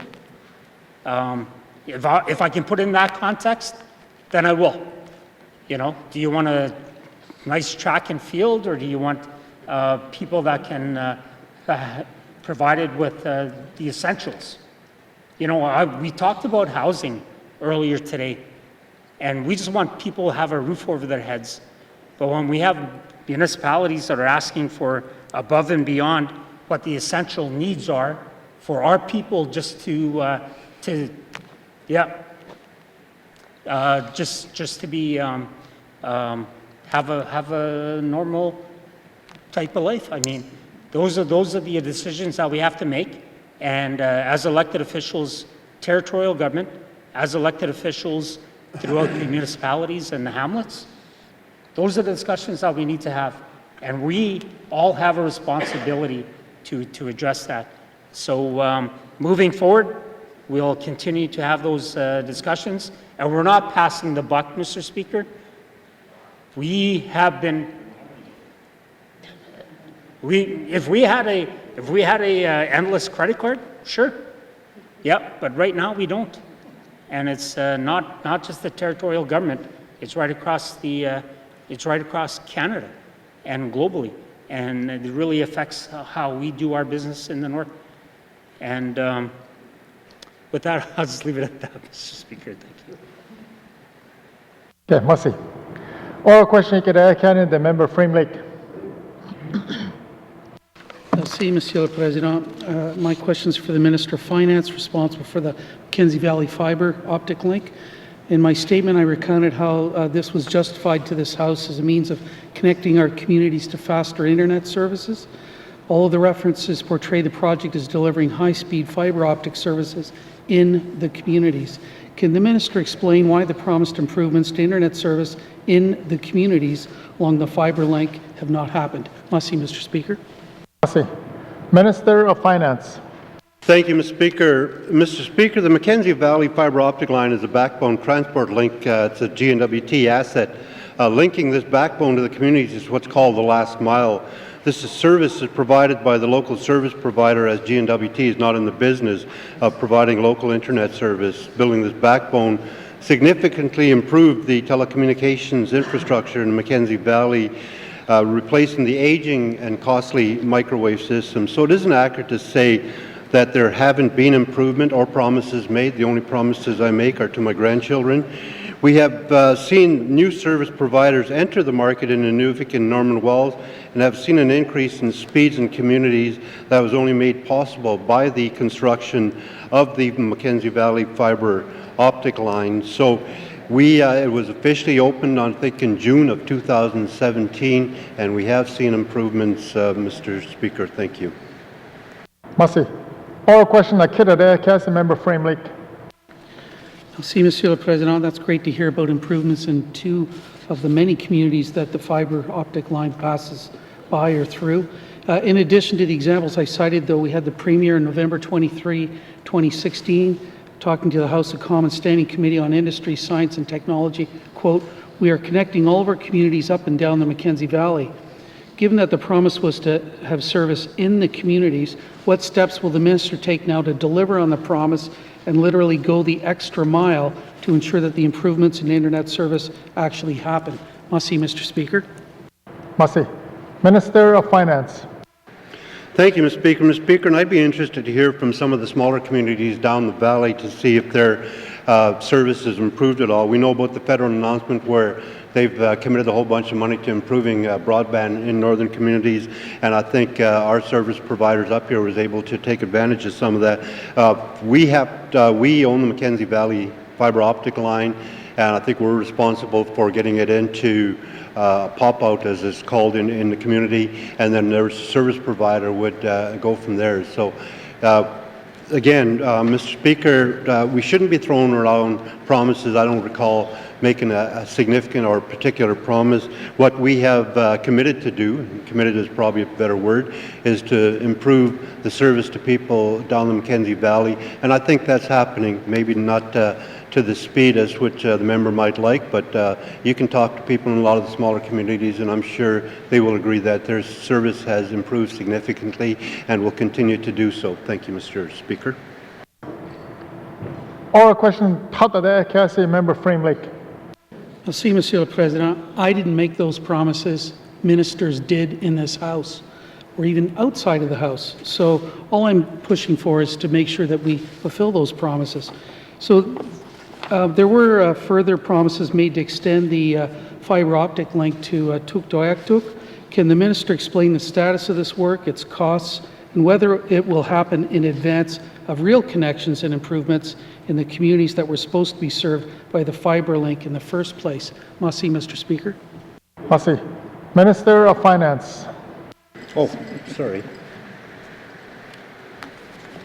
The N.W.T has done some high-level estimates regarding the cost of extending the fiber line to Tuktoyaktuk. This project is being considered as part of the Investing in Canada plan, and the N.W.T, we are committed to working on a more detailed planning related to this project, which will ultimately determine the final cost and timing. Thank you, Mr. Speaker. Merci. Oral question, Nundere, Council Member Frame Lake. Merci, Mr. Speaker. I want to thank the minister for that. So let's move on to the promised revenue stream from the fiber link, which seems to be in the neighborhood of about $3 to maybe $20 million. I'm not sure, but the costs are set out in the public accounts at $3 million a year. Can the minister explain what the anticipated revenues were supposed to be for this project and why they haven't panned out? Merci, Mr. Speaker. Merci. Minister of Finance. Thank you, Mr. Speaker. Mr. Speaker, revenue forecast was developed for the project that was projected to increase over time. Revenue has grown at a pace of around 20% a year since the inception of the Mackenzie fiber optic line in 2017 and has met its projected forecast. With the recent approvals related to the Inuvik satellite station, I expect there will be more interest, and coming from small communities such as Inuvik, we see that interest firsthand. Finance continues to work with the federal government on the development of a satellite station facility to further increase revenue. Thank you, Mr. Speaker. Merci.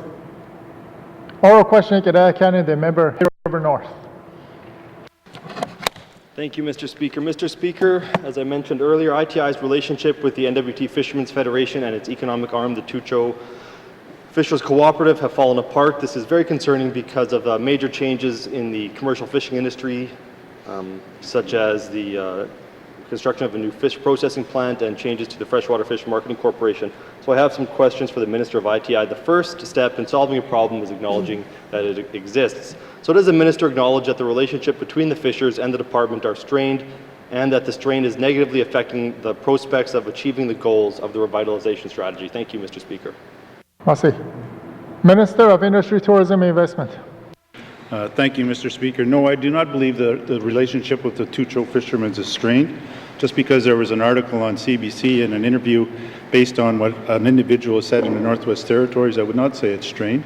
I've talked to most of the fishermen since that article came out, and there's some real concern about what's being put out there by the press and our relationship with ITI and our staff in particular. I don't appreciate this individual trying to single out our staff in Hay River, who's doing a great job on this. He reaches out to the cooperative all the time, and we will continue to deal with him on a professional basis. Thank you, Mr. Speaker. Good answer. Oral question, Cassie member Hay River North. Thank you, Mr. Speaker. So no problem, I guess. Everything's peachy. Traditionally, when the GNWT would put forward the name of someone to sit on the board of the Freshwater Fish Marketing Corporation, it would consult with the Fishermen's Federation. Earlier this year, the fisher who sat on that board received a letter stating that he had been removed. The Federation had not been consulted, so it came as a surprise. They later learned that a bureaucrat would be filling that seat. The move directly contradicts the very first recommendation of the report of the Ministerial Advisory Panel on the Transformation of the Freshwater Fish Marketing Corporation that was released last month by DFO after years of study. Why did the government choose to remove the fishermen from the Freshwater Board and fill it with a GNWT employee? Thank you, Mr. Speaker. Minister of Industry, Tourism and Investment. Mr. Speaker, I'm well aware of the members' relationship with the person that we removed from this board. This guy was on the board for the last 20 years. You have a look at the fishing industry in Hay River and the challenges that we've had around the fishery in the Northwest Territories. The DFO is making changes. They have a governance model that they're looking at changing around the Freshwater Marketing Corporation. And due to the transition of this period that has to take place, I took the precedent of removing this person from the board when his appointment was done and insert our superintendent from Hay River. Thank you, Mr. Speaker. Merci. Oral question, Cassie member Hay River North. Thank you, Mr. Speaker. Earlier I talked about the fact that the Federation doesn't have a budget to hire the type of expertise that could help them fully engage on the development of the processing plant and moving forward with a revitalization strategy. So can the Minister commit to providing adequate funding so that the Federation can have someone who is working for them and in their best interest? Thank you, Mr. Speaker. Minister of Industry, Tourism and Investment. Thank you, Mr. Speaker. As I've said in the House, we've worked very closely with the Tucho Cooperative Fishermen. We continually meet with them on a regular basis. As the plant has moved forward, as all the members know in this House, the plant is out for tender right now as we speak. We've already bought some of the equipment for this thing. Minister Moses announced a number of funding projects yesterday, and one of them is actually for the lift station to support this plant in Hay River. And we will continue to work with the Tucho fishery going forward. We've talked about and we are supporting them, and we'll be assisting them with the manager of the fish operations of their plant, and that's going to be developed around their business plan. They don't want to be locked down by some long-term person that we want to put in there. We've got to continue to work in partnership and collaboration with the fishermen, and we will continue to do that. Thank you, Mr. Speaker. Merci. Oral question, Cassie member Hay River North. Thank you, Mr. Speaker. I know that the President of the Federation and possibly some other members or advisors would like to meet with the Minister to iron out these issues, and and help repair this relationship. The fishermen are out on the lake, so it might take some work to arrange a meeting, but can the minister commit to making some efforts to find the time to make that meeting happen? Thank you, Mr. Speaker. Merci. Minister of Industry, Tourism and Investment. Thank you, Mr. Speaker. Actually, they've already reached out to me. We set up a tentative date, and they could not make that date. I said that I would make myself available, but before I commit to doing that, I told them that I wanted an agenda, what we want to talk about, and who's going to be present at the meeting, and I don't have an issue meeting with them. Thank you, Mr. Speaker. Merci. Oral questions. Oral questions, member for Mackenzie Delta. Thank you, Mr. Speaker. Mr. Speaker, a follow-up to my member's statement, I have a few questions for the Minister of Justice. Mr. Speaker, as I mentioned, there's growing concerns with wills and estates with my constituents, and I'd like to ask the Minister, what options do people have when trying to deal with a loved one's estate? Thank you, Mr. Speaker. Merci. Minister of Justice. Thank you, Mr. Speaker. There are certain factors that are very important in dealing with estates, certainly the size of the estate and whether there is a will or not. Now, the public trustee in certain cases will assist, and generally, however, they will accept administration of estates where the only beneficiaries are children, the beneficiary is a spouse and a senior citizen. It says over the age of 65, I think, on their website, but they'll go as low as 60 in age, or the beneficiary is mentally incapable, or there are significant assets and no next of kin can be found. In other circumstances, generally the next of kin should contact a lawyer, but if those criteria are met and some other factors come into play, if the deceased person stated in his will that the public trustee was to administer the estate, more commonly the person dies without a will and there is no one else looking after the estate, or the next of kin of the deceased state in writing that they consent to the appointment of the public trustee as administrator, and they have searched but are unable to find a will of the deceased. So the public trustee can assist in those circumstances, those criteria that I set out. Now, I mentioned the size of the estate as being important. Now, estates having a value of under $35,000 fall under a simplified process, and the outreach clinic can be of assistance to residents with this simplified process. So it is a trying time for families, but there can be help either through a lawyer or the public trustee in some cases, or the outreach worker. Thank you. Outreach lawyer, that is. Thanks. Merci.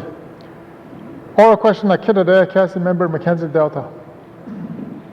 Thank you, Mr. Speaker. Mr. Speaker, the Minister touched on this, but I'll ask it anyway. Will the Minister look at expanding the Legal Aid Outreach Office to cover probating wills? Thank you, Mr. Speaker. Merci. Minister of Justice.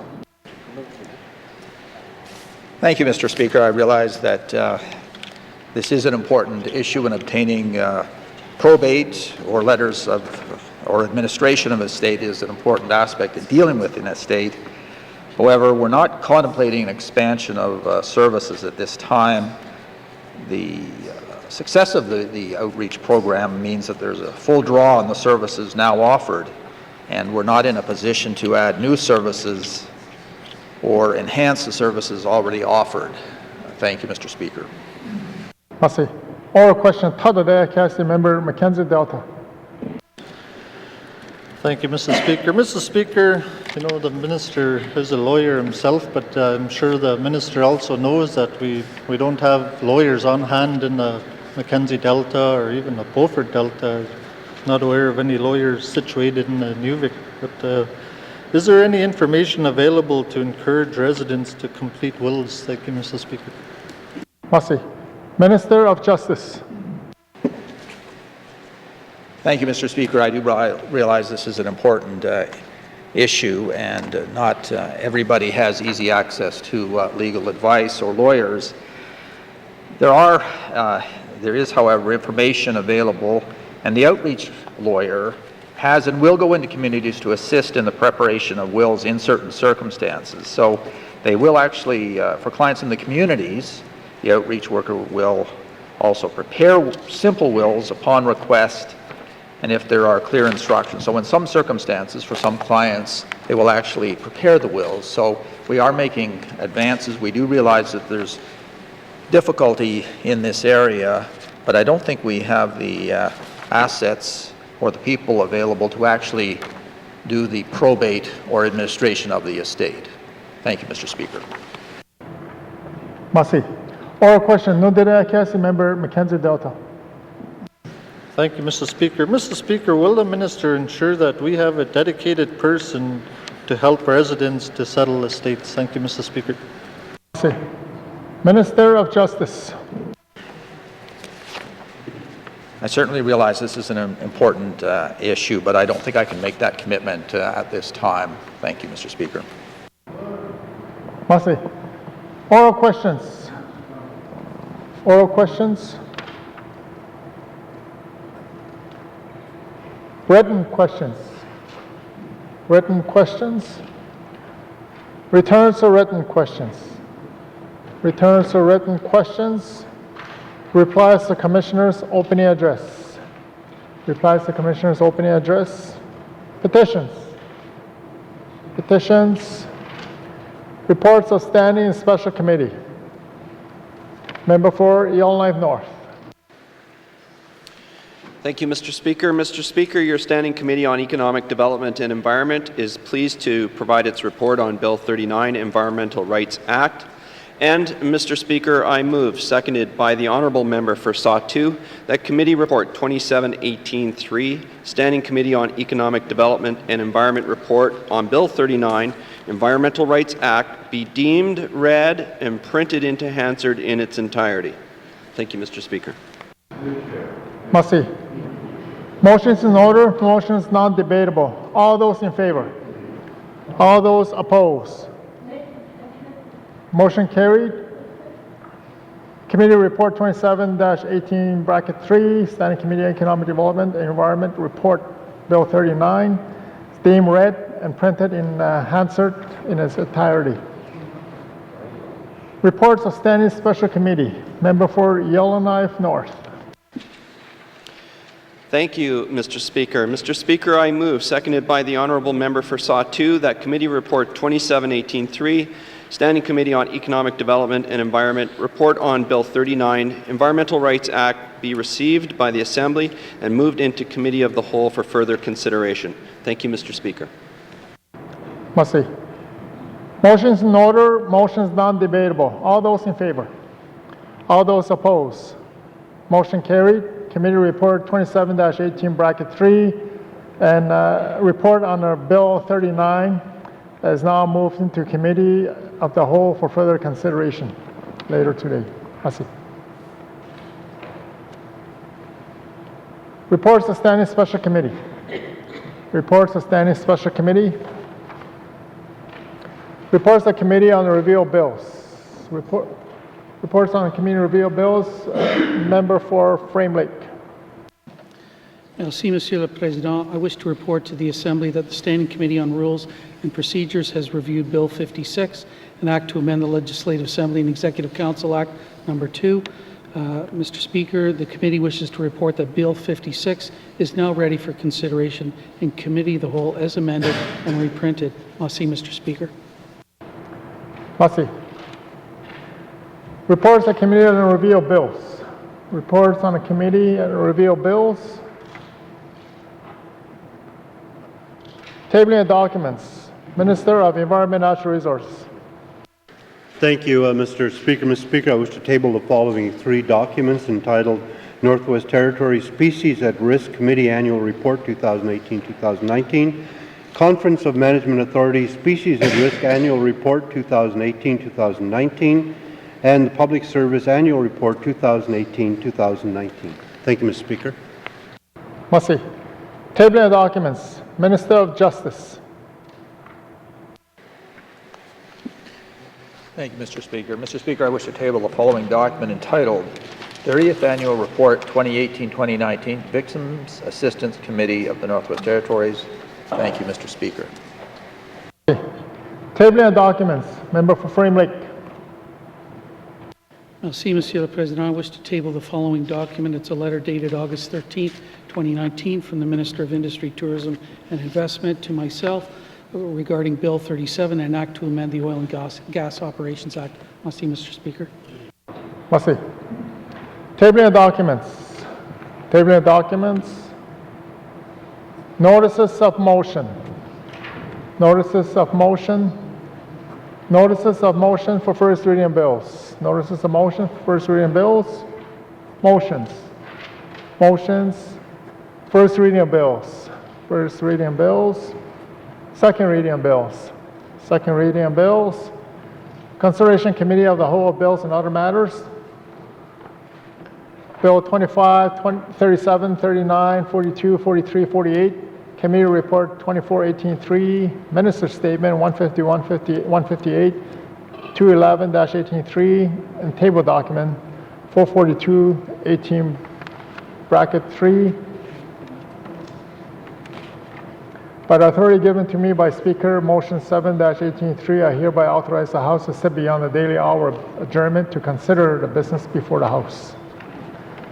With Member Hay River North in the chair.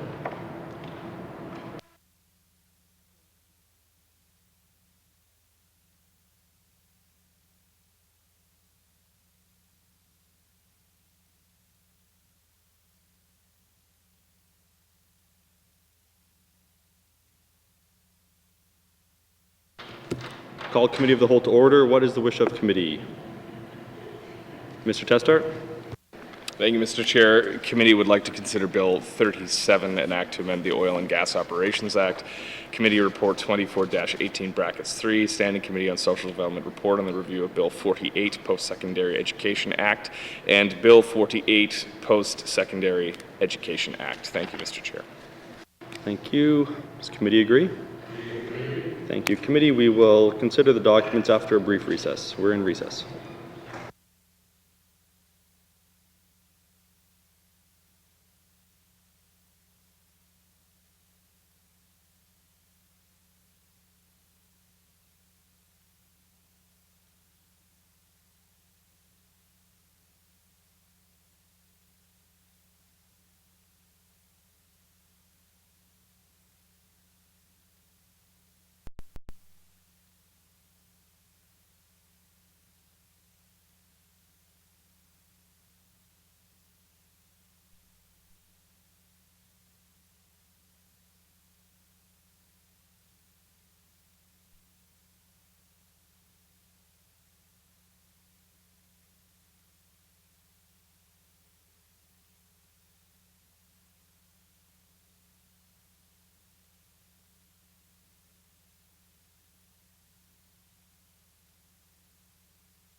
call Committee of the Whole back to order. Committee, we have agreed to consider Bill 37, an act to amend the Oil and Gas Operations Act. I will turn to the minister responsible to introduce the bill, Minister Schuman.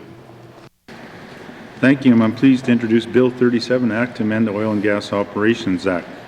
The purpose of this bill is to address critical first step changes to the Oil and Gas Operation Act. It's aimed to enhance transparency and public accountability and address administrative and technical issues with the current legislation. To enhance transparency and public accountability, this bill proposes extended authorities and requirements for both the minister and the regulator related to oil and gas activities in the Northwest Territories. For the regulator, the bill would allow them to conduct public hearings, specify what powers they may exercise in those hearings, and expand their authority to issue guidelines and interpretation notes providing guidance on the application and administration of the Act and regulations. For the minister, the bill would enshrine in legislation the requirement for an annual report on activities of the regulator to be tabled in the legislature. The proposal also requires both the minister and the regulator to make more information public that is related to oil and gas activities, while clarifying obligations pertaining to confidentiality of information received by either party. On the administrative and technical side, this bill clarifies authorities of the minister and the regulator to delegate their powers, duties, and functions to other qualified persons, and also clarifies requirements surrounding proof of financial responsibility of holders of oil and gas authorizations. This bill is part of the government's work to improve the Northwest Territories land and resource management regime to ensure Northerners are able to make decisions that support sustainable, responsible development and protection of the environment while respecting Indigenous rights. This Made in the North legislation will help ensure Northwest Territories residents are making the decisions about how land and resources in our territory are developed and used on behalf of current residents and future generations. To that end, this bill was developed through an extensive policy development effort, including legislative research, multi-platform engagement campaigns where the public, industry, Indigenous governments, NGOs, and other interested stakeholders were invited to comment. Feedback from other members and close collaboration with Indigenous governments through the Intergovernmental Council. The Department of Industry, Tourism and Investment also prepared plain language materials to support the public engagement process. The Department of Industry, Tourism and Investment has worked with the Legislative Division of the Department of Justice on this bill. The Department does not anticipate that new regulations are necessary for this initiative, but does anticipate the work of oil and gas operations to ensure appropriate guidance and development before bringing these changes into force should the bill pass. I wish to commend all members and their continued engagement with constituents as this bill has moved through the legislative process, and I welcome any questions the members may have. Thank you, Mr. Chair. Thank you. I will turn to the chair of the committee which reviewed the bill, Mr. Van Thyn. Thank you, Mr. Chairman. Mr. Chairman, Bill 37 was referred to the Standing Committee on Economic Development and Environment on February 22nd, 2019. The committee sent letters inviting input from an extensive list of stakeholders, including municipal and Indigenous governments in the Northwest Territories, as well as a number of non-governmental organizations and stakeholders. The committee traveled throughout the territory and held public hearings in Inuvik, Norman Wells, and Yellowknife. The committee thanks everyone who attended these meetings or provided written submissions sharing their views on Bill 37. The committee would also like to thank the Minister of Industry, Tourism and Investment and his staff for the collaborative approach on the review of the bill. The committee concluded its review of Bill 37, an act to amend the Oil and Gas Operations Act, on August 2nd, with a public clause-by-clause review held at the Legislative Assembly building, and the committee moved two separate motions to amend Bill 37. One was carried with concurrence from the Minister. With that, Mr. Chair, individual members may have additional comments or questions as we proceed consideration of the bill. Thank you, Mr. Chair. Thank you, Mr. Van Thyn. I see a number of witness chairs, so I'll invite the Sergeant at Arms to escort the witnesses into the chamber, and the Minister can take his seat at the witness table.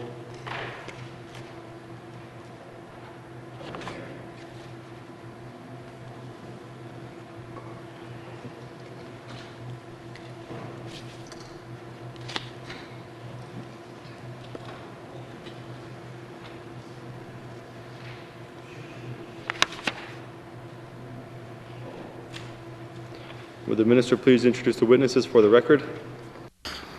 Thank you, Mr. Chair. On my left is Menzie McCricken, Director of Mineral and Petroleum Resources. On my immediate right is Joel Marion, Senior Legislative Advisor. And my far right is Christina Brownlee, the drafter. Thank you, Mr. Chair. Thank you. Welcome back to the witnesses.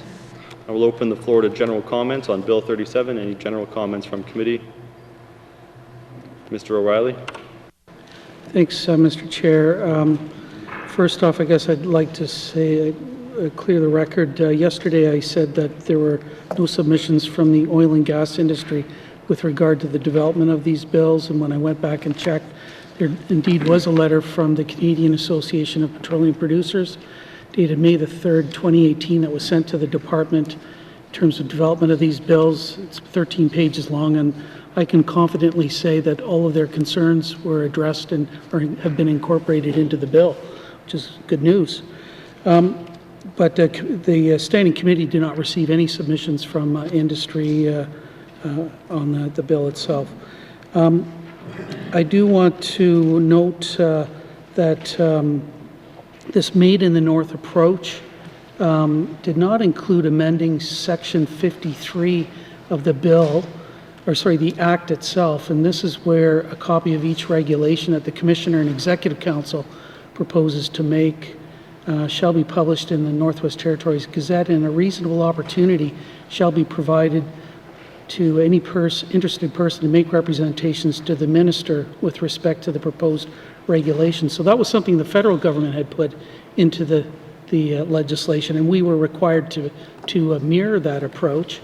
So thank goodness that the federal government had the foresight to put that into the bill. So in this Made in the North approach that our government has adopted to the resource management legislation, why didn't they take that out of the bill? So that's a question for the Minister. Thanks, Mr. Chair. Thank you, Minister.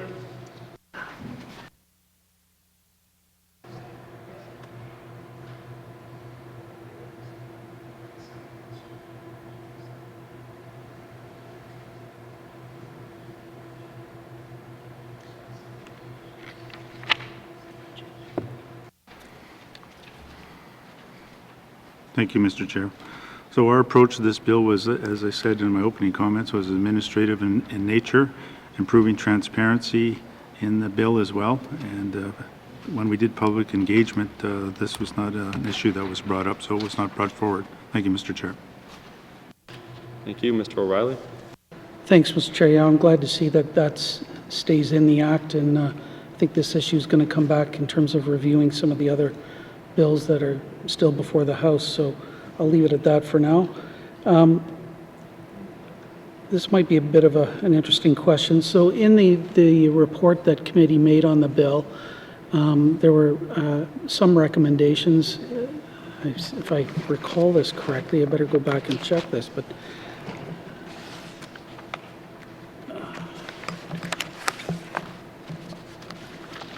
if I could just have a moment, Mr. Chair. Yes, there are a number of recommendations in the report of Standing Committee on the two bills. Given that the committee spent a lot of time and effort on the road gathering evidence, a lot of time and effort over the summer to prepare these reports, of course, time is going to run out. There's no requirement for an actual response from the Minister on these recommendations in the report. Is it the intention of the Minister to respond before the election to the committee recommendations in this report? Thank you, Mr. Chair. Thank you, Minister.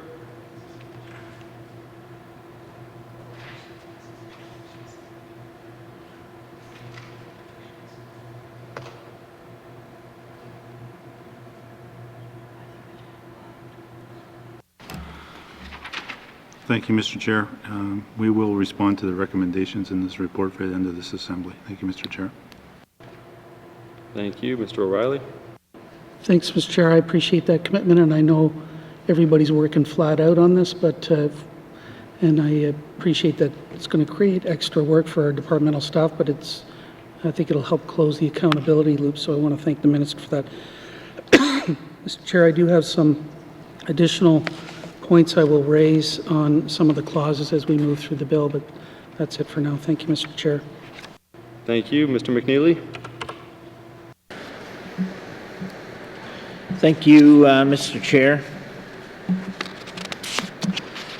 In reviewing the minister's opening comment, opening remarks, there was a couple of paragraphs that made me reflect on last year's occasions that I had to support industry, as well as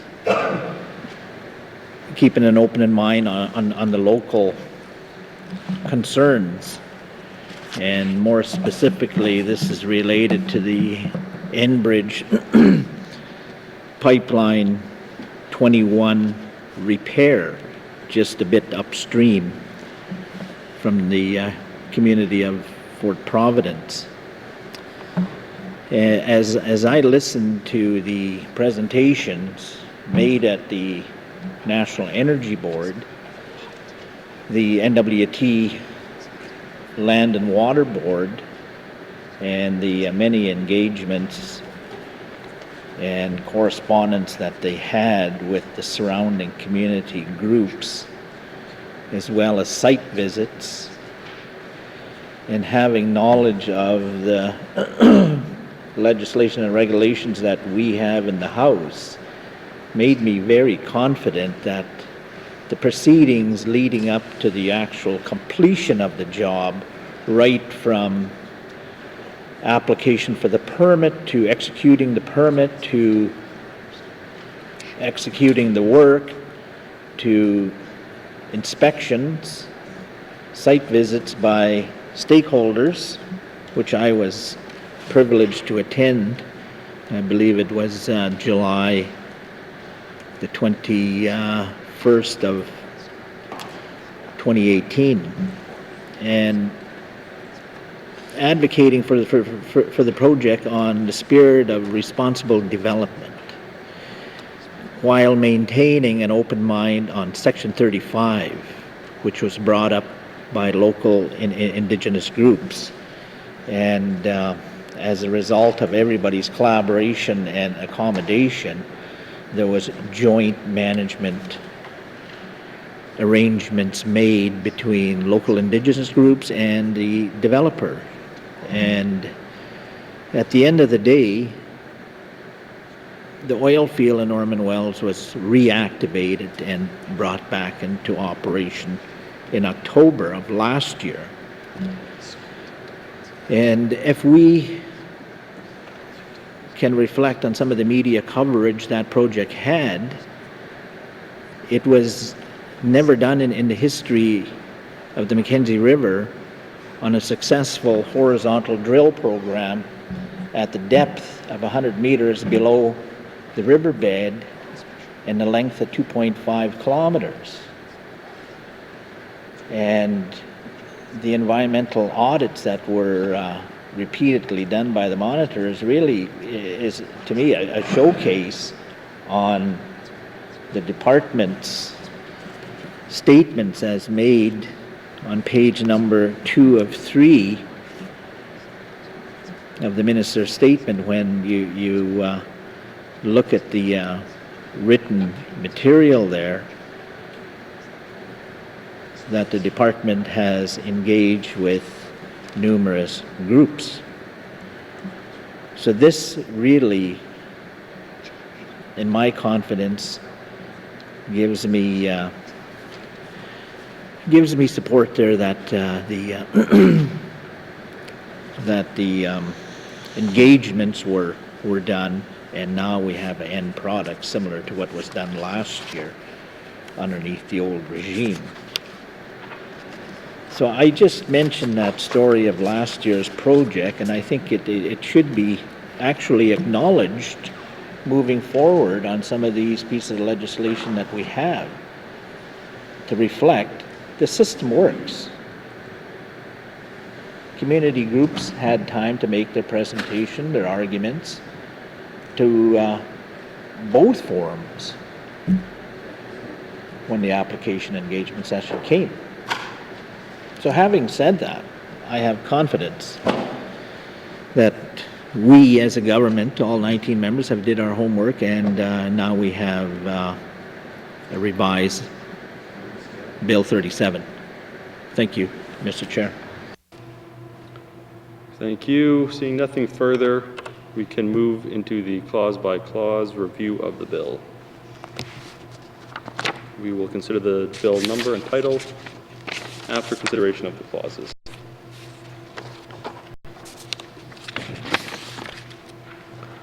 I will call out each clause individually. Please reply accordingly based on whether you agree or not.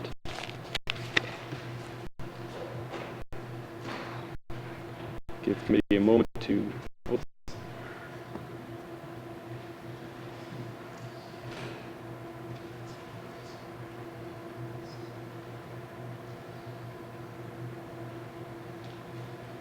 It looks like everyone is where they need to be. Clause 1. Clause 2. Clause 3. Clause 4. Clause 5. Mr. O'Reilly to Clause 5. Thanks, Mr. Chair. This clause would give the regulator the ability to hold public hearings, and the proposed change to Section 19.1 of the Act says the regulator may conduct a public hearing in respect of the exercise of any of its powers and so on. So in committee we had a discussion about this, and a motion was moved to not just say that the regulator may conduct a hearing, but actually to require, but in addition to require the regulator to conduct a hearing based on whatever set of criteria that they may develop. So why was this drafted in a way that does not set the floor for when a public hearing should be held by the regulator? Thanks, Mr. Chair. Thank you. Minister. Thank you, Mr. Chair. It's not clear what circumstances under the Oil and Gas Operation Act would require a mandatory public hearing. As a result, we need to maintain some flexibility here. We believe the best approach is to allow the regulator to develop a list of principles that the regulator will apply on a case-by-case basis to decide whether to conduct a public hearing. Should these bills pass, we understand the regulator will be publishing guidelines and interpretation notes to provide an additional guidance on the application and administration of its power to conduct public hearings, which would include principles for holding such hearings. Thank you, Mr. Chair. Mr. O'Reilly. Thanks, Mr. Chair. I'm glad the minister came well prepared for the committee of the whole review of the bill. I was not suggesting in any way that the list or criteria needs to be set out in the bill itself, but there should at least be a floor in here that says the regulator shall prepare such a list. But the minister wasn't able to concur with that, and I'm just wondering if you can explain why. Thanks, Mr. Chair. Thank you, Minister.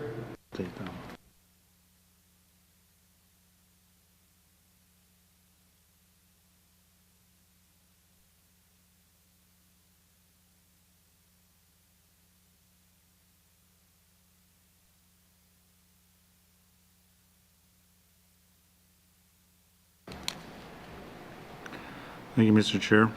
So Clause 5 provides the regulator with the authority to hold a public hearing when it determines doing so would be in the public interest. The decision would likely be made by the regulator with input from the Chief Conservation Officer, the Chief Safety Officer, and other senior staff, and would be based on a review of concerns related to a particular application or activity. As I said, it's not clear what circumstances under the Oil and Gas Operation Act would require a mandatory public hearing. Thank you, Mr. Chair. Thank you, Mr. O'Reilly. Thanks, Mr. Chair. Yeah, and I'm very mindful of the minister's opening remarks here about clarifying authority, ensuring Northerners are able to make decisions that support sustainable development, all of these things, good things that he said. But setting a floor for, or at least requiring that there is a floor for when public hearings should be held, this clause doesn't do that. It just says it's up to the discretion of the regulator on a case-by-case basis, perhaps. I'm not sure how this actually creates any certainty or clarity moving forward as to when a public hearing may actually be held.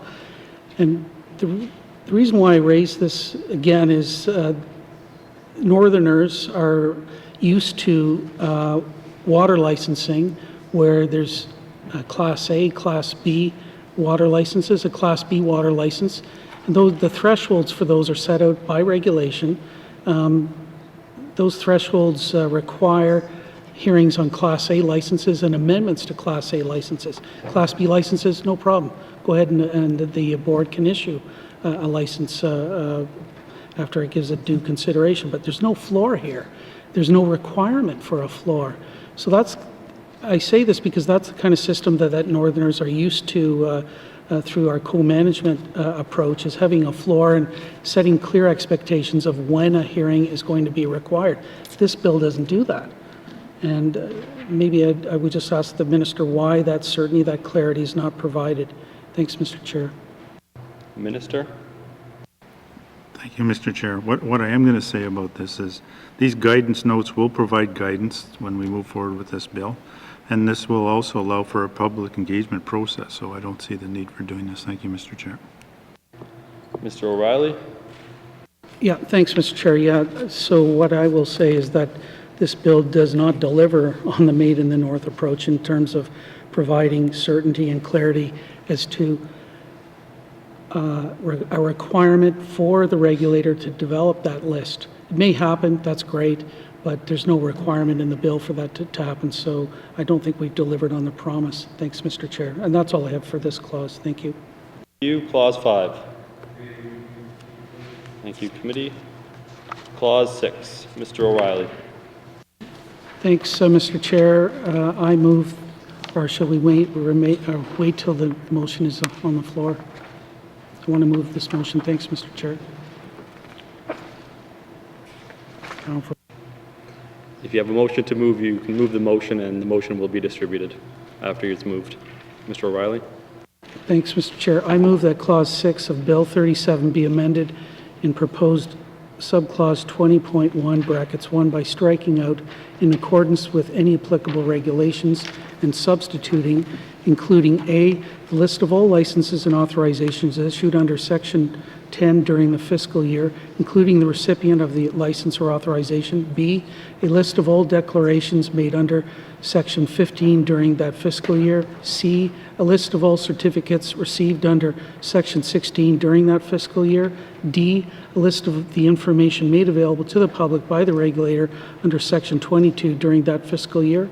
E, a list of all production orders made under Section 55 during that fiscal year. F, a list of any spills reported under Section 62 during that fiscal year. G, a list of all proofs of financial responsibility provided under Section 64 during that fiscal year. H, a summary of the activities of the committee during that fiscal year. I, a summary of tolls and tariffs activity under Part 1 during the fiscal year. J, a summary of any inquiries held during that fiscal year. K, a summary of all appeals heard during that fiscal year. And L, a summary of all enforcement activities during that fiscal year. Thank you, Mr. Chair. Thank you. There's a motion on the floor. Motion is in order. To the motion, Mr. O'Reilly. Thanks, Mr. Chair. So all of this is being done in a very compressed time frame, of course. And I want to recognize that the regulator, the already OROGO, as it's known, the Office of the Regulator of Oil and Gas Operations, does produce an annual report. That's a good thing. And this bill does contain a clause that would require the regulator, not just may, the regulator shall, within 4 months after the end of each fiscal year, submit to the minister a report on its activities, essentially. What the purpose of this motion is to spell out what the content of that report might start to look like. And in fact, some of these things are actually contained in the report that Orogo has voluntarily put together. So the way this was put together was we asked our law clerk to go through the bill to find out where clear permits, licenses, authorizations, decisions had been made with regard to oil and gas operations, and put together that list for us. And that list was then provided to committee. We considered it. We felt that it was in the public interest to be more prescriptive in terms of the content of the annual report, just as we've done with a number of other bills that are before this House. I guess it went back and forth between the department and our staff with the committee a few times. Unfortunately, we ran out of time, and I wanted to bring this forward today so that it could receive consideration by the House. So that's the purpose of bringing this forward, and I'm interested to hear what the minister has to say about this more prescriptive list of what should be in the annual report. Thank you, Mr. Chair. Thank you. To the motion, Mr. Testart. Thank you, Mr. Chair. I'm wondering if I can inquire with our law clerk. The section or clause 6 also, part 3 of clause 6 says the Commissioner and Executive Council may make regulations for the purposes of this section prescribing form or content of the report. Is it conceivable that the details of this amendment that's before the House right now could be accommodated with clause 3? Thank you. Thank you, Madam Law Clerk.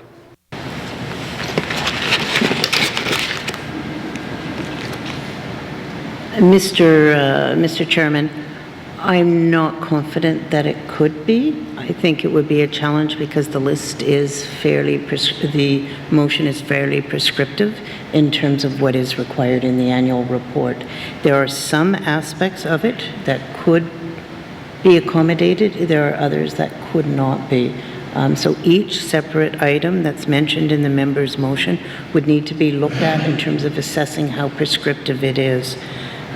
For example, sub J, a summary of any inquiries held, that could be further fleshed out via regulation, but a list of all licenses and authorizations issued under Section 10 is fairly prescriptive. So the extent to which the content of the annual report could be further massaged would very much depend on each listed item. Thank you. Mr. Testart. Thank you kindly. Speaking to the motion, I think that there's of course a real need for independent regulators in any jurisdiction. But this annual report, and these annual reports are important for the public's right to know about what regulators have been doing. And I don't think this, if there's any, I know there's been some concern that being a prescriptive list is somehow impinging on the independence of the regulator, but I don't think that's in fact true in this case. This is laying out the decision points, as the Honourable Member for Frame Lake said, this is laying out the decision points that are already in existence in the Act and ensuring that there's guidance in the issuance of these reports and that the public will have a right to know around all of these points. And I think it's entirely appropriate for the legislature to be setting a standard for the regulator to follow. They can still be, of course, independent in their decision-making and independent in their governance. This is just setting out a very clear statutory requirement of what the public can expect in terms of annual reporting. I see nothing problematic with this motion, and I will be supporting it. Thank you. Thank you. To the motion. Seeing, would the mover of the debate like to, would the mover of the question, would the mover of the motion like to close debate on the motion?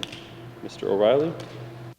Thanks, Mr. Chair. Yeah, I guess I had hoped to hear from the minister on whether this was going to work or not, but I'm not going to hear that until we get to a vote. Is that the procedure here? Thank you. Apparently the minister was waving his arm around and I missed it, so I will give the minister time to speak to the motion. Good minister. If there is a need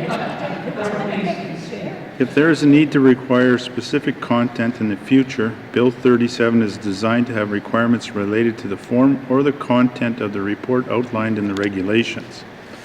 ITI staff have spoken with Origo and the NEB regarding the proposed items that would be required under this motion, and Origo and the NEB have raised concerns regarding the following: the onerous administration burden created by some of these items, the lack of clarity and appropriateness of some of these items, duplication between certain items, and an incorrect statutory reference.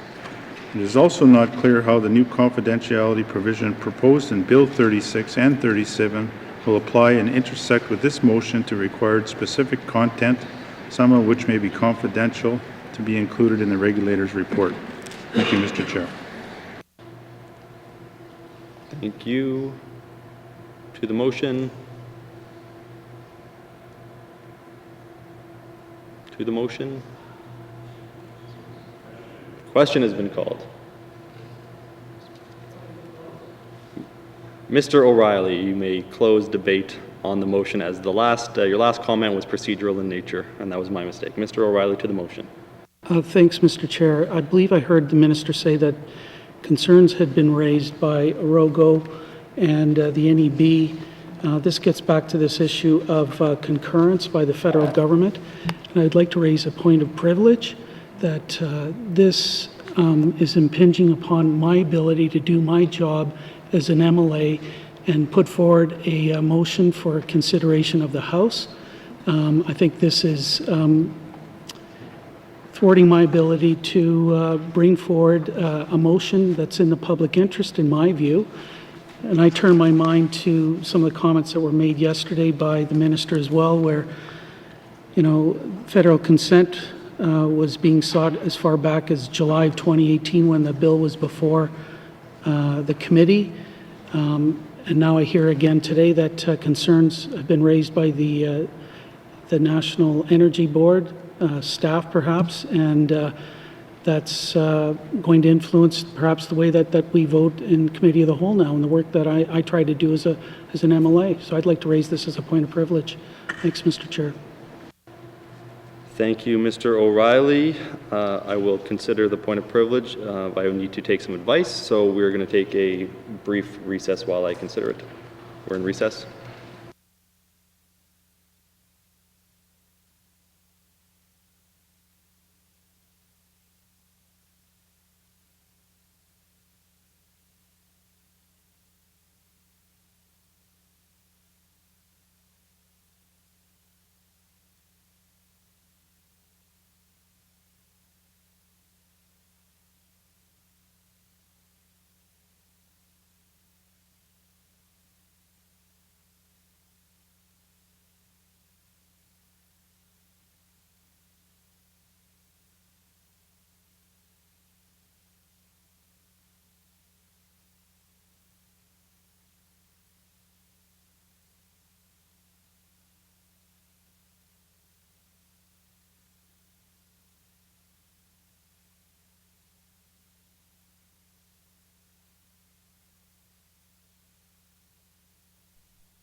I will call the committee back to order. Committee, thank you for your indulgence. This is the first point of privilege that has been raised this assembly, I believe, so I just want to make sure we're getting it right.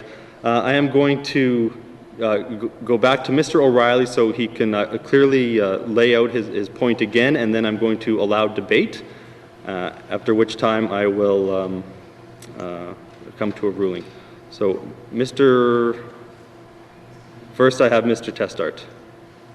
Yes, point of order, Mr. Chair. Mr. Chair, I'll just quote from our procedural text, Bashane's Parliamentary Rules and Forms, 6th edition. A question of privilege, this is 26.2. A question of privilege, on the other hand, is a question partly of fact and partially of law, the law of contempt of Parliament, and it is a matter for the House to determine. The decision of the House on a question of privilege, like every other matter which the House has to decide, can only be elicited by a question put from the chair by the Speaker and resolved either in the affirmative or in the negative, and the question is necessarily founded on a motion made by a member. And further, Part 3, it follows through that the Speaker can rule on a question of order. The Speaker cannot rule on a question of privilege. When a question of privilege is raised, the Speaker's function is limited to deciding whether the matter is of such a character as to entitle the motion which the member has raised the question desires to move over the priority of the orders of the day. And in the case of committees, and I'll quote again from Section 106, which is the extension of privilege to committees. It says breaches, or 107 rather, breaches of privilege in committee may be dealt with only by the House itself on report from the committee. Thus, should a point of privilege be raised, the appropriate course would be to refer it to the Speaker when the chair of committee whole reports back to the House, and that the Speaker determine whether or not the point of privilege entitles the member to raise a motion. So as pointed out, the precedent here is that the whole House must decide matters of privilege, as privilege is an inherent component of each individual member who is elected to this House to exercise, and the House collectively, but only the House collectively can exercise and determine questions of privilege. Therefore, it would be inappropriate for the chair of a committee or even the Speaker to exercise the final determination of privilege, and this matter should be reported to the House proper, and the Speaker make a prima facie ruling on whether or not the member who has raised this point should be allowed to bring it forward. Thank you, Mr. Chair.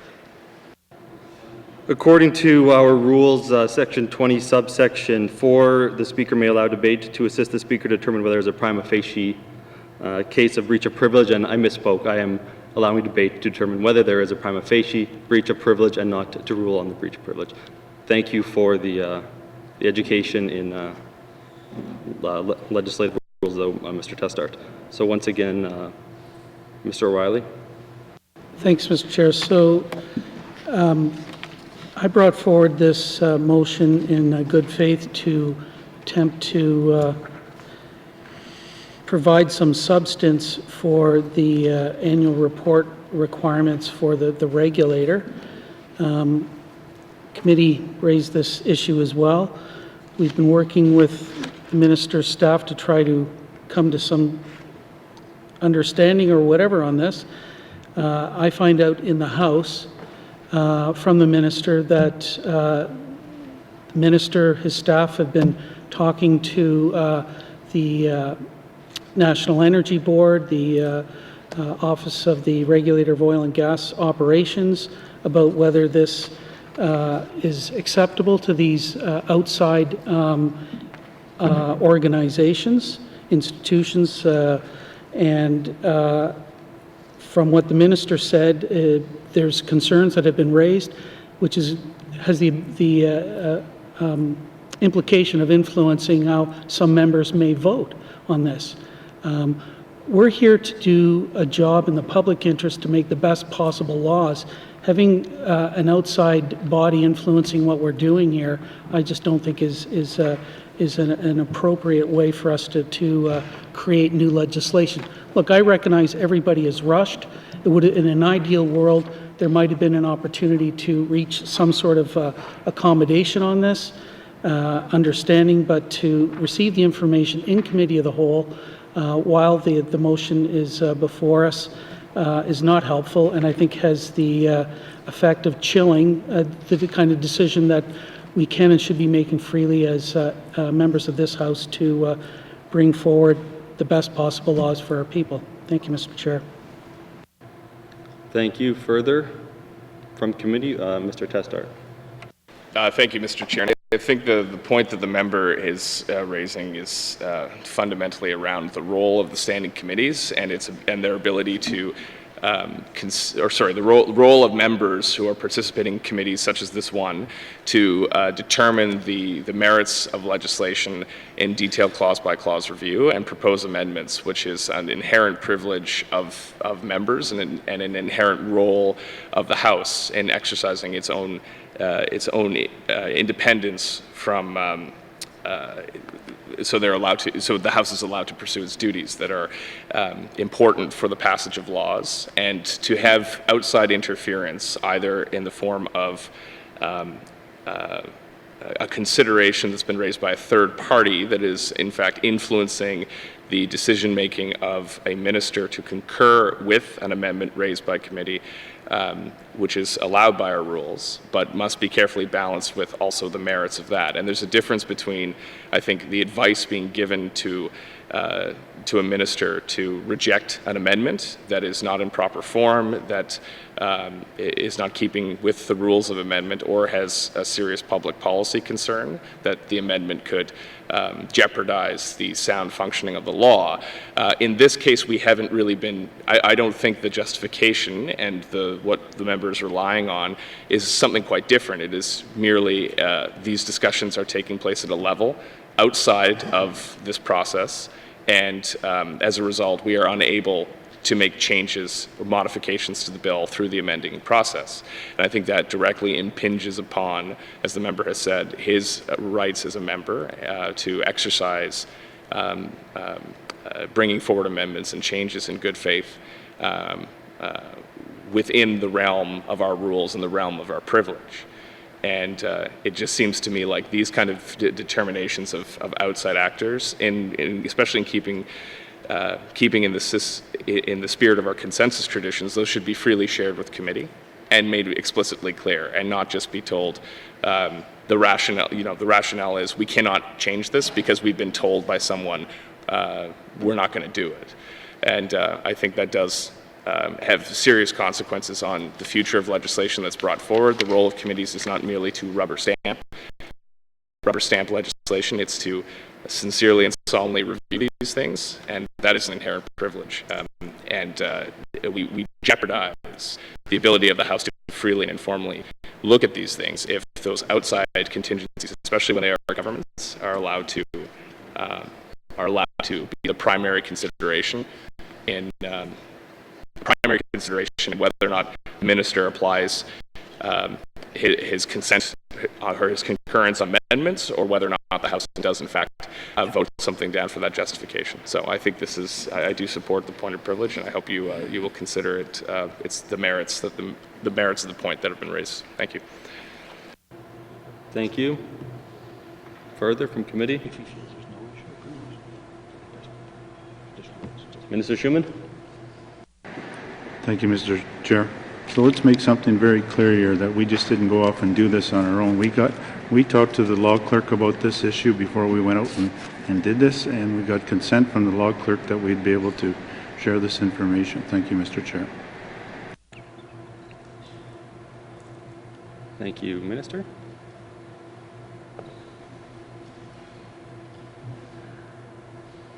Anything further? Seeing nothing further, I'm going to once again call a brief recess while I consider the debate. Thank you, committee.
Thank you, committee. I will now call Committee of the Whole to order. The member for Frame Lake has raised a point of privilege. It is my role to determine whether this raises issues of privilege. At the heart of the member's point of privilege is that bodies outside of this House may be influencing the Minister and Cabinet's consideration of his motion to amend a clause bill making changes to the bill. First, the member's point of privilege is premature. The member moved a motion and the question on that motion has not been called and no vote taken. The member supposes that as the Minister does not support the motion, his efforts to amend the bill will not succeed. The member's concerns do not raise issues of privilege.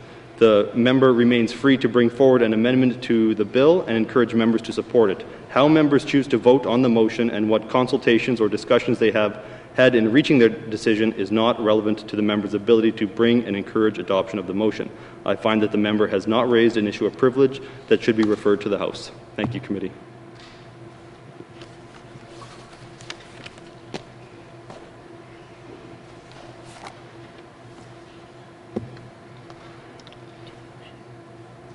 To the motion.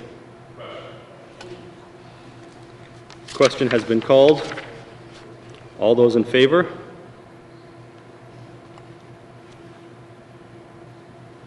All those opposed?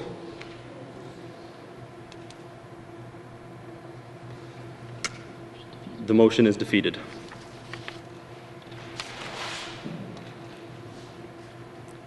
To Clause 6.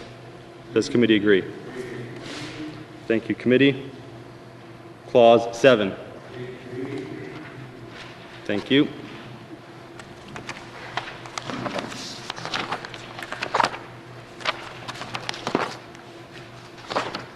Clause 8. Clause 9. Mr. O'Reilly. Thanks, Mr. Chair. This clause is about making sure that proof of financial responsibility remains in force during suspension, abandonment of oil and gas facilities. I want to thank the Minister for providing a letter to me yesterday. I tabled this earlier in the House and provide some detail about how this is actually done in practice by Orogo. And what this does is require that there be a one-year period after successful abandonment or decommissioning of a facility or an activity, I guess, that the financial responsibility has to stay in place for that long. So I'd like to ask the Minister, how is the period of 1 year determined? Thanks, Mr. Chair. Thank you. Minister. Thank you, Mr. Chair. ITI work closely with Orogo and NEB to help ensure that the regulator holds proof of financial responsibility if there is a risk of spills or debris from a work or an activity. Clause 9 extends the proof of financial responsibility requirement by requiring the holder of an authorization to ensure that the proof of financial responsibility remains in force for the duration of the work or the activity and for the period of 1 year after the regulator notifies the holder that all work that had been authorized have been successfully abandoned or decommissioned in accordance with the Operation Oil and Gas Act and its regulations. The 1 year period following successful abandonment or decommissioning is similar to subsection 27 brackets 1.2 of the Canadian Oil and Gas Operations Act. Thank you, Mr. Chair. Thank you. Mr. O'Reilly. Thanks, Mr. Chair. Well, what I actually asked for was some rationale as to why the 1 year period. I understand that that is the case in the federal legislation. It's what we inherited. So what kind of process did the department go through in examining whether this 1 year period was appropriate or not? Thanks, Mr. Chair. And all I want to know is why was 1 year picked? Thank you, Mr. Chair. Thank you. Mr. McEachran. Mr. Chair.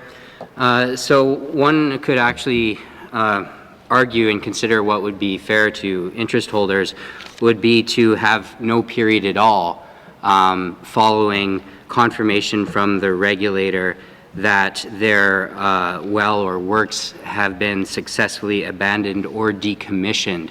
So in entrusting one's regulator, if a regulator says something has been successfully abandoned or decommissioned, one would think that an interest holder should have a deposit returned to them, because as anyone knows, a company needs that cash flow desperately to continue their business.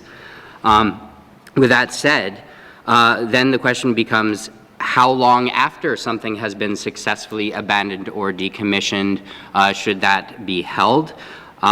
Certainly, any extensive period of time would be unfair, because they've already successfully completed their work, and for any government to hold that, or for any regulator to hold that money for an extended period of time, jeopardizes a company's ability to conduct their business. With that said, a one-year period seems reasonable based on other legislations at the federal level, and can ensure that there's at least a little bit of time should there prove to be anything that didn't go right with the abandonment, and that's typically in the industry if anything did not go right with the abandonment and was not picked up by the regulator at that time, it would happen sooner rather than later to catch any issues, and so that 1 year is sufficient. Thank you, Mr. Chair. Thank you, Dr. McEachran. Mr. O'Reilly? Thanks, Mr. Chair.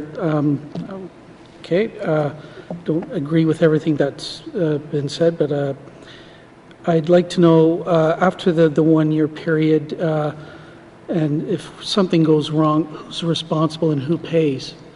Thank you, Mr. Chair. Thank you. Dr. McEachran? Thank you, Mr. Chair. The well owner is responsible for anything that goes wrong with any sort of work on a well suspension or well abandonment, and that continues beyond any period of time in which the proof of financial responsibility is held. If a well owner is proven at fault after the proof of financial responsibility is returned, but if there's a problem with the well 10, 15, 20 years down the road, then that well owner is liable for cleaning up that well and for any damages associated with it, and there is no limit to that liability. Thank you. Mr. O'Reilly? Thanks, Mr. Chair. Well, I'm glad to hear that there's no limitation period on the liability that might be associated when something does go wrong. I'd like to know how much financial responsibility is held right now and what form it generally takes. Thank you, Mr. Chair.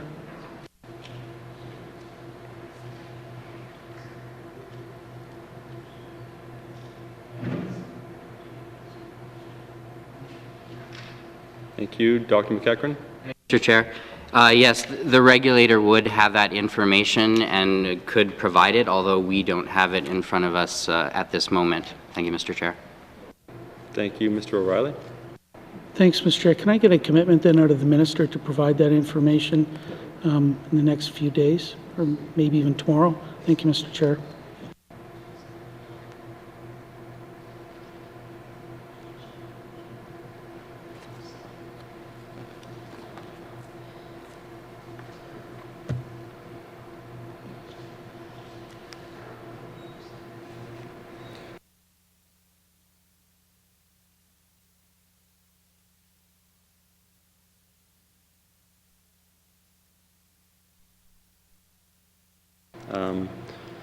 Mr. Marion? Chair. Yes, we can commit to asking the regulator. There may be concerns about the existing confidentiality provisions, but we can commit to asking the regulator for that information. Thank you. Thank you. And noting that is regulator's information. Mr. O'Reilly? Thanks, Mr. Chair. Yeah, I get all of that. And as I understand it, I think the regulator is actually going through a process now, developing a methodology for determining financial responsibility. So I think the answer may actually be zero. But I just would like to get that confirmed. And I understand your Orogo, you can ask, but they may may not be able to deliver, but I assume that they will. So I think that's all I've got on this. I still remain a little bit concerned about the 1 year period, but we'll have to see how this plays out. Thanks, Mr. Chair. Thank you, Mr. O'Reilly. To Clause 9. Thank you, Committee. Clause 10. Thank you. Clause 11. Mr. O'Reilly. Thanks, Mr. Chair. So like I asked yesterday, and I think I heard in the Minister's opening remarks, there doesn't seem to be any regulations that are required for this bill to be brought into force, but can I have some explanation of when that's going to happen and what the schedule might look like? Thanks, Mr. Chair. Thank you. Dr. McEachran. Thank you, Mr. Chair. Yeah, so yesterday we committed to basically work out a plan for the so-called coming into force of the two bills related to oil and gas.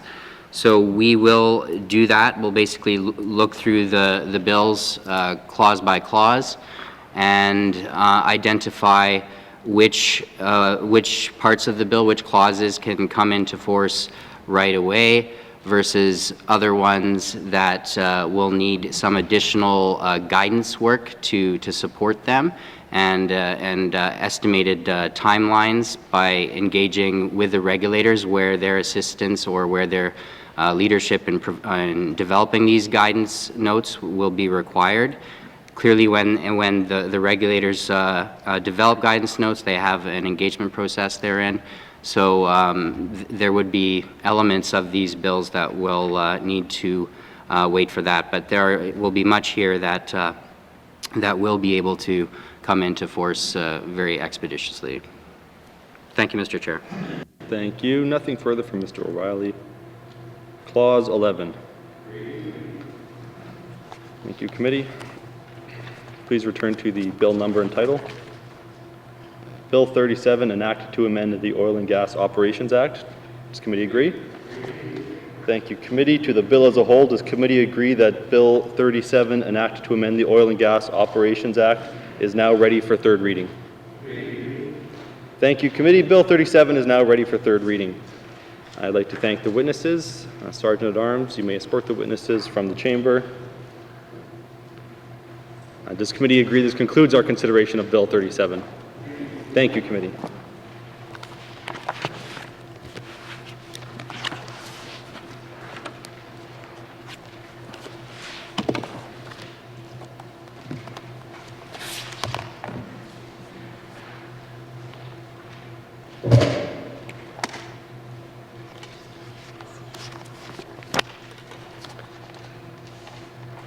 Committee, we have next agreed to consider Committee Report 24-18(3), Standing Committee on Social Development Report on the Review of Bill 48, Post-Secondary Education Act. I will turn to the Chair of the Standing Committee for any opening comments, Mr. Thompson. Thank you, Mr. Chair.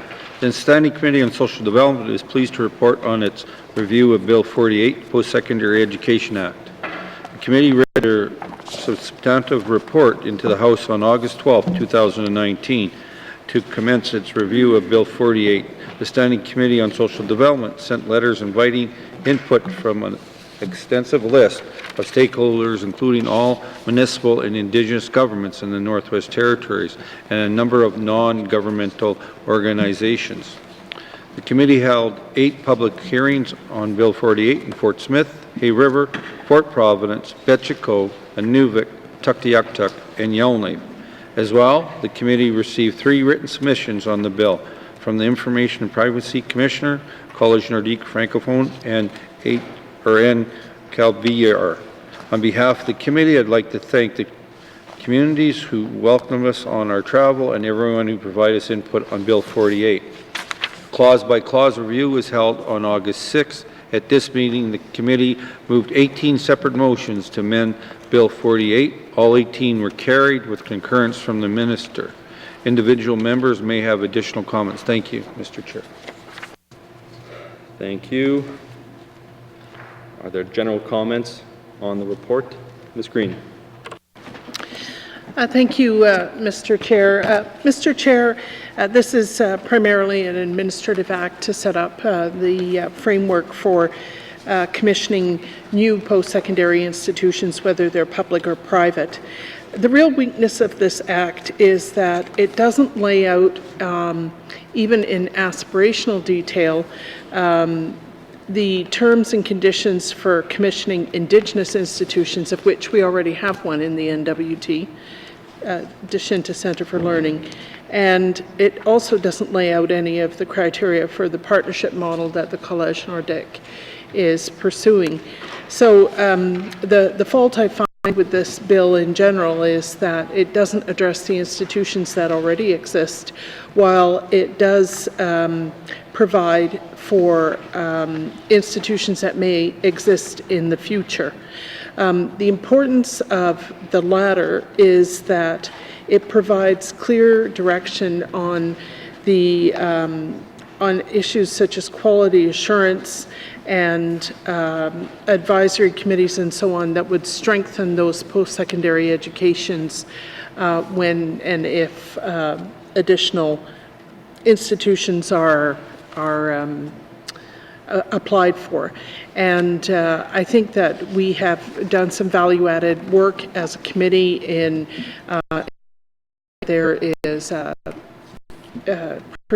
procedural fairness in this act, and I appreciate the minister and her staff being willing to negotiate the changes that we agreed on. Thank you. Thank you. Further general comments on the report? Seeing none.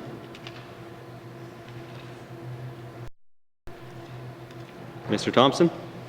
Thank you, Mr. Chair.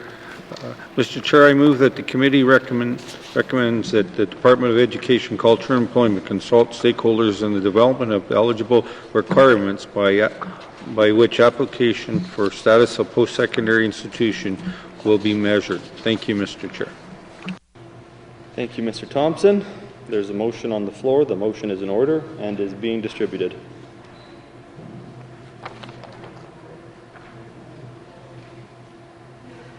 The report was, I believe, distributed on Monday.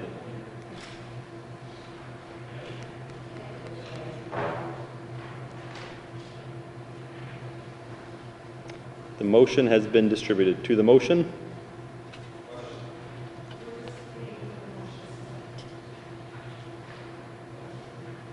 Now the motions have been distributed. To the motion? Question has been called. All those in favor? All those opposed? Motion is carried. Mr. Thompson. Mr. Chair. Mr. Chair, I move that this committee recommends that the Department of Education, Culture and Employment target a comprehensive group of interested stakeholders in the development of regulations concerning the recognition of Indigenous institutions. Thank you, Mr. Chair. Thank you, Mr. Thompson. There's a motion on the floor. The motion is in order. To the motion, Ms. Green. Thank you, Mr. Chair. Mr. Chair, we heard quite a bit about Indigenous institutions while we were on the road. There is, I think, some interest in creating Indigenous institutions, and some disappointment that there was no detail in the Act about the what that might entail. So what we heard was that there were stakeholders, and in particular, I recall the Gwich'in Tribal Council, who said that they had already been consulted on this point, and they were being, the way the bill was developed, they are set up for a second round of consultation on the same topic. So this is an area where there is a certain amount of duplication and consultation fatigue that will result, and it's not necessary. I think the work should have been done up front on developing the section on Indigenous institutions. Having said that, I certainly will support this motion. Thank you. Thank you. To the motion. Question has been called. All those in favor? All those opposed? The motion is carried. Thank you, committee. Mr. Thompson. Thank you, Mr. Chair. Mr. Chair, I move that this committee recommends that the Department of Education, Culture and Employment develop regulations containing a requirement that the minister provides reasons in writing for his or her decision under the Act. Thank you, Mr. Chair. Thank you. There's a motion on the floor. The motion is in order. To the motion. Mr. Testart. Thank you, Mr. Chair. And I read committee's report, or I listened intently to committee's report on this recommendation. I'm just wondering, well, I guess I can't wonder, this isn't question period, but these things are best dealt with by way of statute. Regulations are, you can do anything in regulations just about pursuant to the contents of the Act. And my concern here is that those regulations may be a long time coming, and they may not be as forthcoming as we may want. And I think when you're being, as the committee noted, there needs to be some explanation given to people who are turned down. And it would have been nice to see that coming forward in legislation. And we've dealt with, a committee that I serve on has dealt with a number of these kind of decision-making pieces, and written reasons has often been sought by the committee and agreed to, and we've seen that come forward. So I think it's unfortunate that that didn't make it into the bill, and I know that was contemplated by committee. And although I support this recommendation, I don't think it goes far enough. We should be giving certainty to the public and to stakeholders that when they are rejected for qualifications or for certification, that there's something coming to tell them exactly why. Because right now, apart from the goodwill this motion represents, there's no requirement in law for them to do so. So you might just be told no and that's it, without any way to understand why the decision was made. So I think it's imperative that as an overall thing, government and this assembly endeavors to ensure that written reasons around decision making, when sought, are put into law as much as possible. But if clearly that was not possible by committee, so this recommendation will have to suffice. Thank you. Thank you. To the motion. Question has been called. All those in favor? All those opposed? Motion is carried.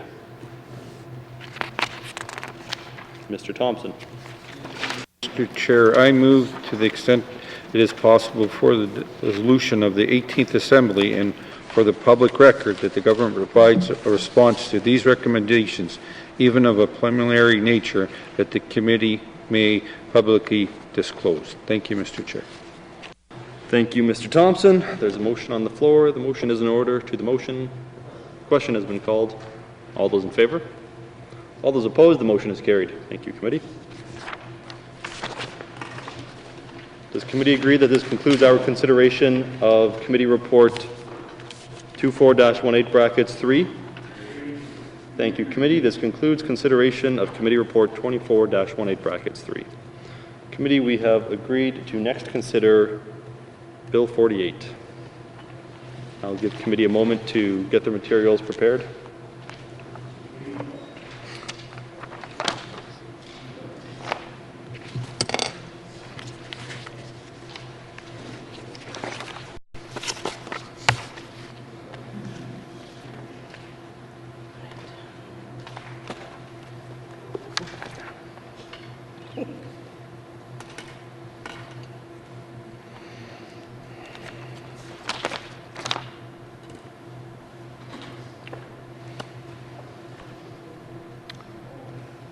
I will ask the minister responsible for the bill to introduce it. Minister Cochrane. Thank you, Mr. Chair. I'm pleased to be here today to discuss Bill 48, Post-Secondary Education Act. The primary objective of this bill is to create a process of recognition within the Northwest Territories that ensures the effective governance and quality assurance of all post-secondary institutions and their programs. This new system of quality assurance will provide consumer protection for students and employers that rely on institutions to provide the appropriate level and types of education and training. Currently, in the Northwest Territories, we do not have a clear and incremental pathway for an organization to gain recognition as a post-secondary institution. The Post-Secondary Education Act will promote the growth of our post-secondary system and enable organizations to gain different levels and types of recognition based on their own mission and goals. Such recognition is essential to maintaining the confidence of students, employers, and post-secondary education funders from the public and the private sector. For the first time, under one piece of legislation, organizations will be able to gain formal recognition as a private training institution, college, or university. Organizations may also apply for recognition of their degree program or private vocational training program. In addition to quality assurance processes, the Post-Secondary Education Act creates the ability to recognize Indigenous post-secondary institutions operating in the Northwest Territories. However, the Act is only the first step. The specific process and evaluation criteria will be developed through further engagements with Indigenous governments that will shape this important part of our post-secondary education system. The Post-Secondary Education Act has grown out of a long process of engagement with stakeholders across the territory. The discussion paper released by the Department in January 2018 outlined what we might achieve through this legislation and has served as the basis for ongoing dialogue with stakeholders.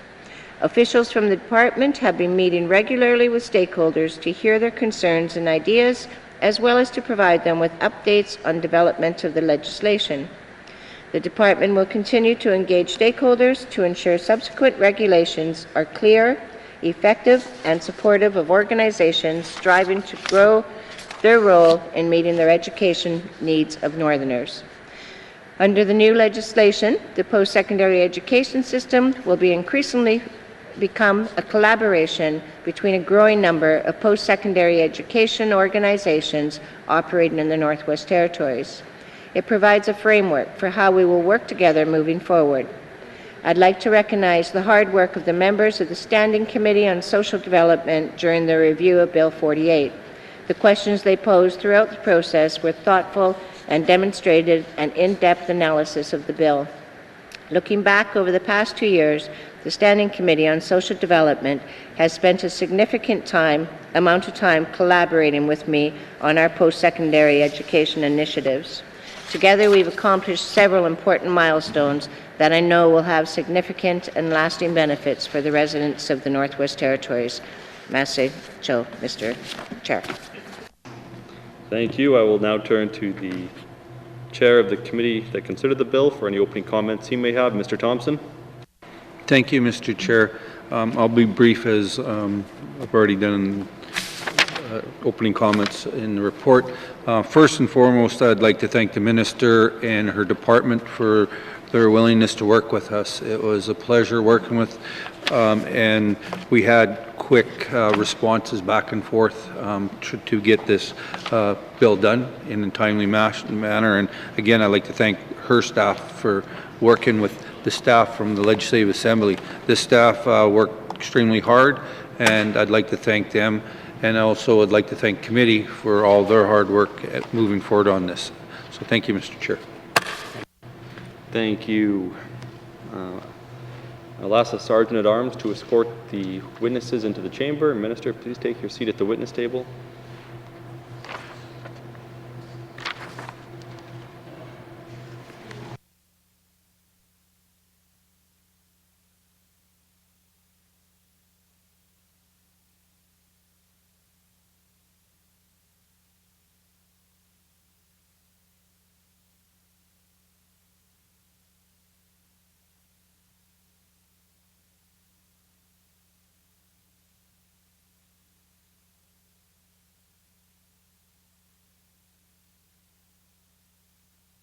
Minister, will you please introduce your witnesses for the record? Thank you, Mr. Chair. With me today I have on my left-hand side Dr. Chris Joseph. He's the Technical Lead for Post-Secondary Education Act with the Department of Education, Culture and Employment. And on my right I have Ms. Cherie Giroux. She's the Legislative Counsel for the Department of Justice. Thank you, Mr. Chair. Thank you, and welcome back to the witnesses.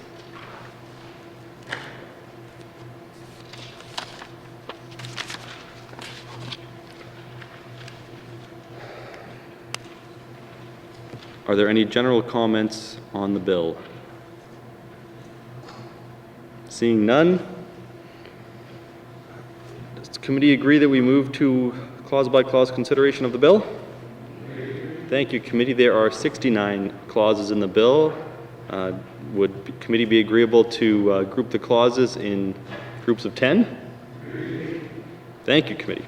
I will call out the clauses in groups of 10.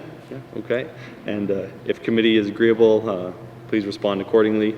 And if there's something in any of those clauses that the committee has questions about or comments on, please raise your hand and let me know, and it will be discussed. So please turn to page 6 of the bill to begin. Clauses 1 through 10. Thank you. Clauses 11 through 20.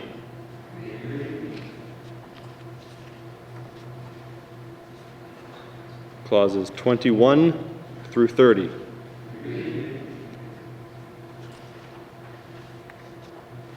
Clauses 31 through 40.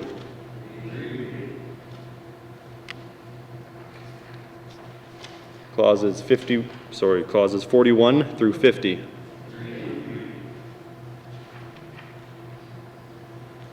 Clauses 51 to 60. Finally, clauses 61 to 69. Thank you, committee. Please return to the bill number and title. Bill 48, Post-Secondary Education Act. Does committee agree? Thank you, committee. To the bill as a whole, does committee agree that Bill 48, Post-Secondary Education Act is now ready for third reading? Thank you, committee. Bill 48 is now ready for third reading. I want to thank the minister and the witnesses for appearing before us. Sergeant-at-Arms, you may escort the witnesses from the chamber. Does committee agree this concludes our consideration of Bill 48? Thank you, committee.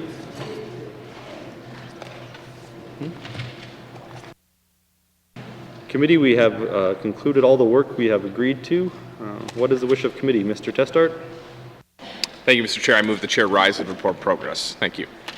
Thank you, Mr. Testart. There is a motion to report progress. The motion is in order and non-debatable. All those in favor? All those opposed? The motion is carried. I will rise and report progress.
May I have the report, Member Hay River North? Mr. Speaker, your committee has been considering Bill 37, an act to amend the Oil and Gas Operations Act, Committee Report 24-18 brackets 3, Standing Committee on Social Development, Review of Bill 48 Post-Secondary Education Act, and Bill 48 Post-Secondary Education Act, and would like to report that Committee Report 24-18 brackets 3 is concluded and that Bills 37 and 48 are ready for third reading. And Mr. Speaker, I move that the reports of the Committee of the Whole be concurred with. Massey, do I have a seconder? Member for Yellowknife North. Motion's in order. All those in favor? All those opposed? Motion carried. Massey. Third reading of bills. Minister of Industry, Tourism, and Investment. Thank you, Mr. Speaker.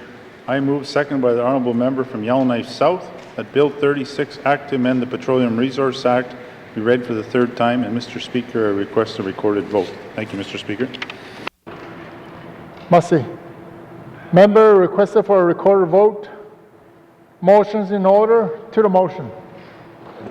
Question's been called. All those in favor, please stand. The member for Hay River South, the member for Tabacha, the member for Hay River North, the member for Mackenzie Delta, the member for Satu, the member for Yellowknife North, the member for Cam Lake, the member for Tunaday Willaday, the member for Nahende, the member for Frame Lake, the member for Yellowknife Center, the member for Decho, the member for Nunakput, the member for Inuvik Boot Lake, the member for Range Lake, the member for Yellowknife South, the member for Inuvik Twin Lakes. All those opposed, please stand. All those abstain, please stand.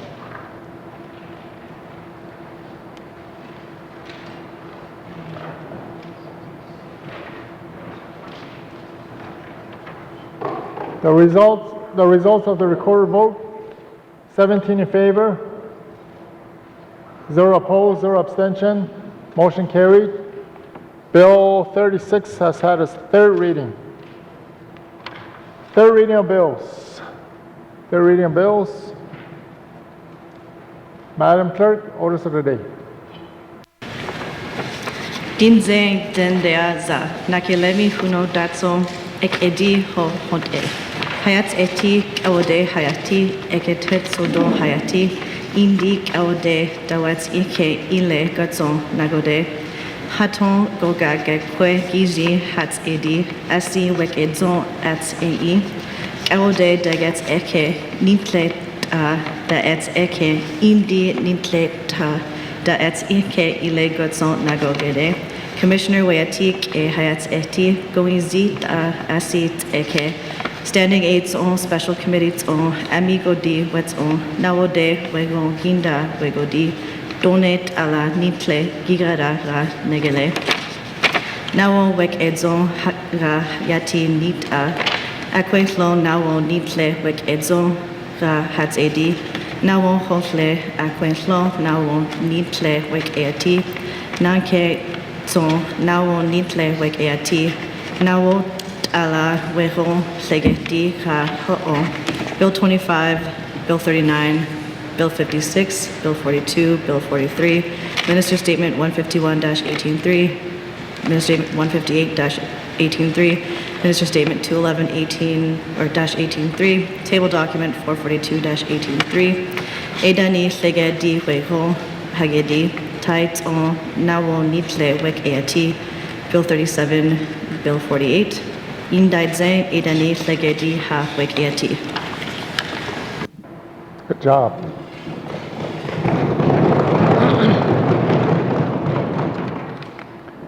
Did zega da let's diana khon ode and da let's diare Hudson din zeda August 15, 2019 in la tane de wi hu biade. Order.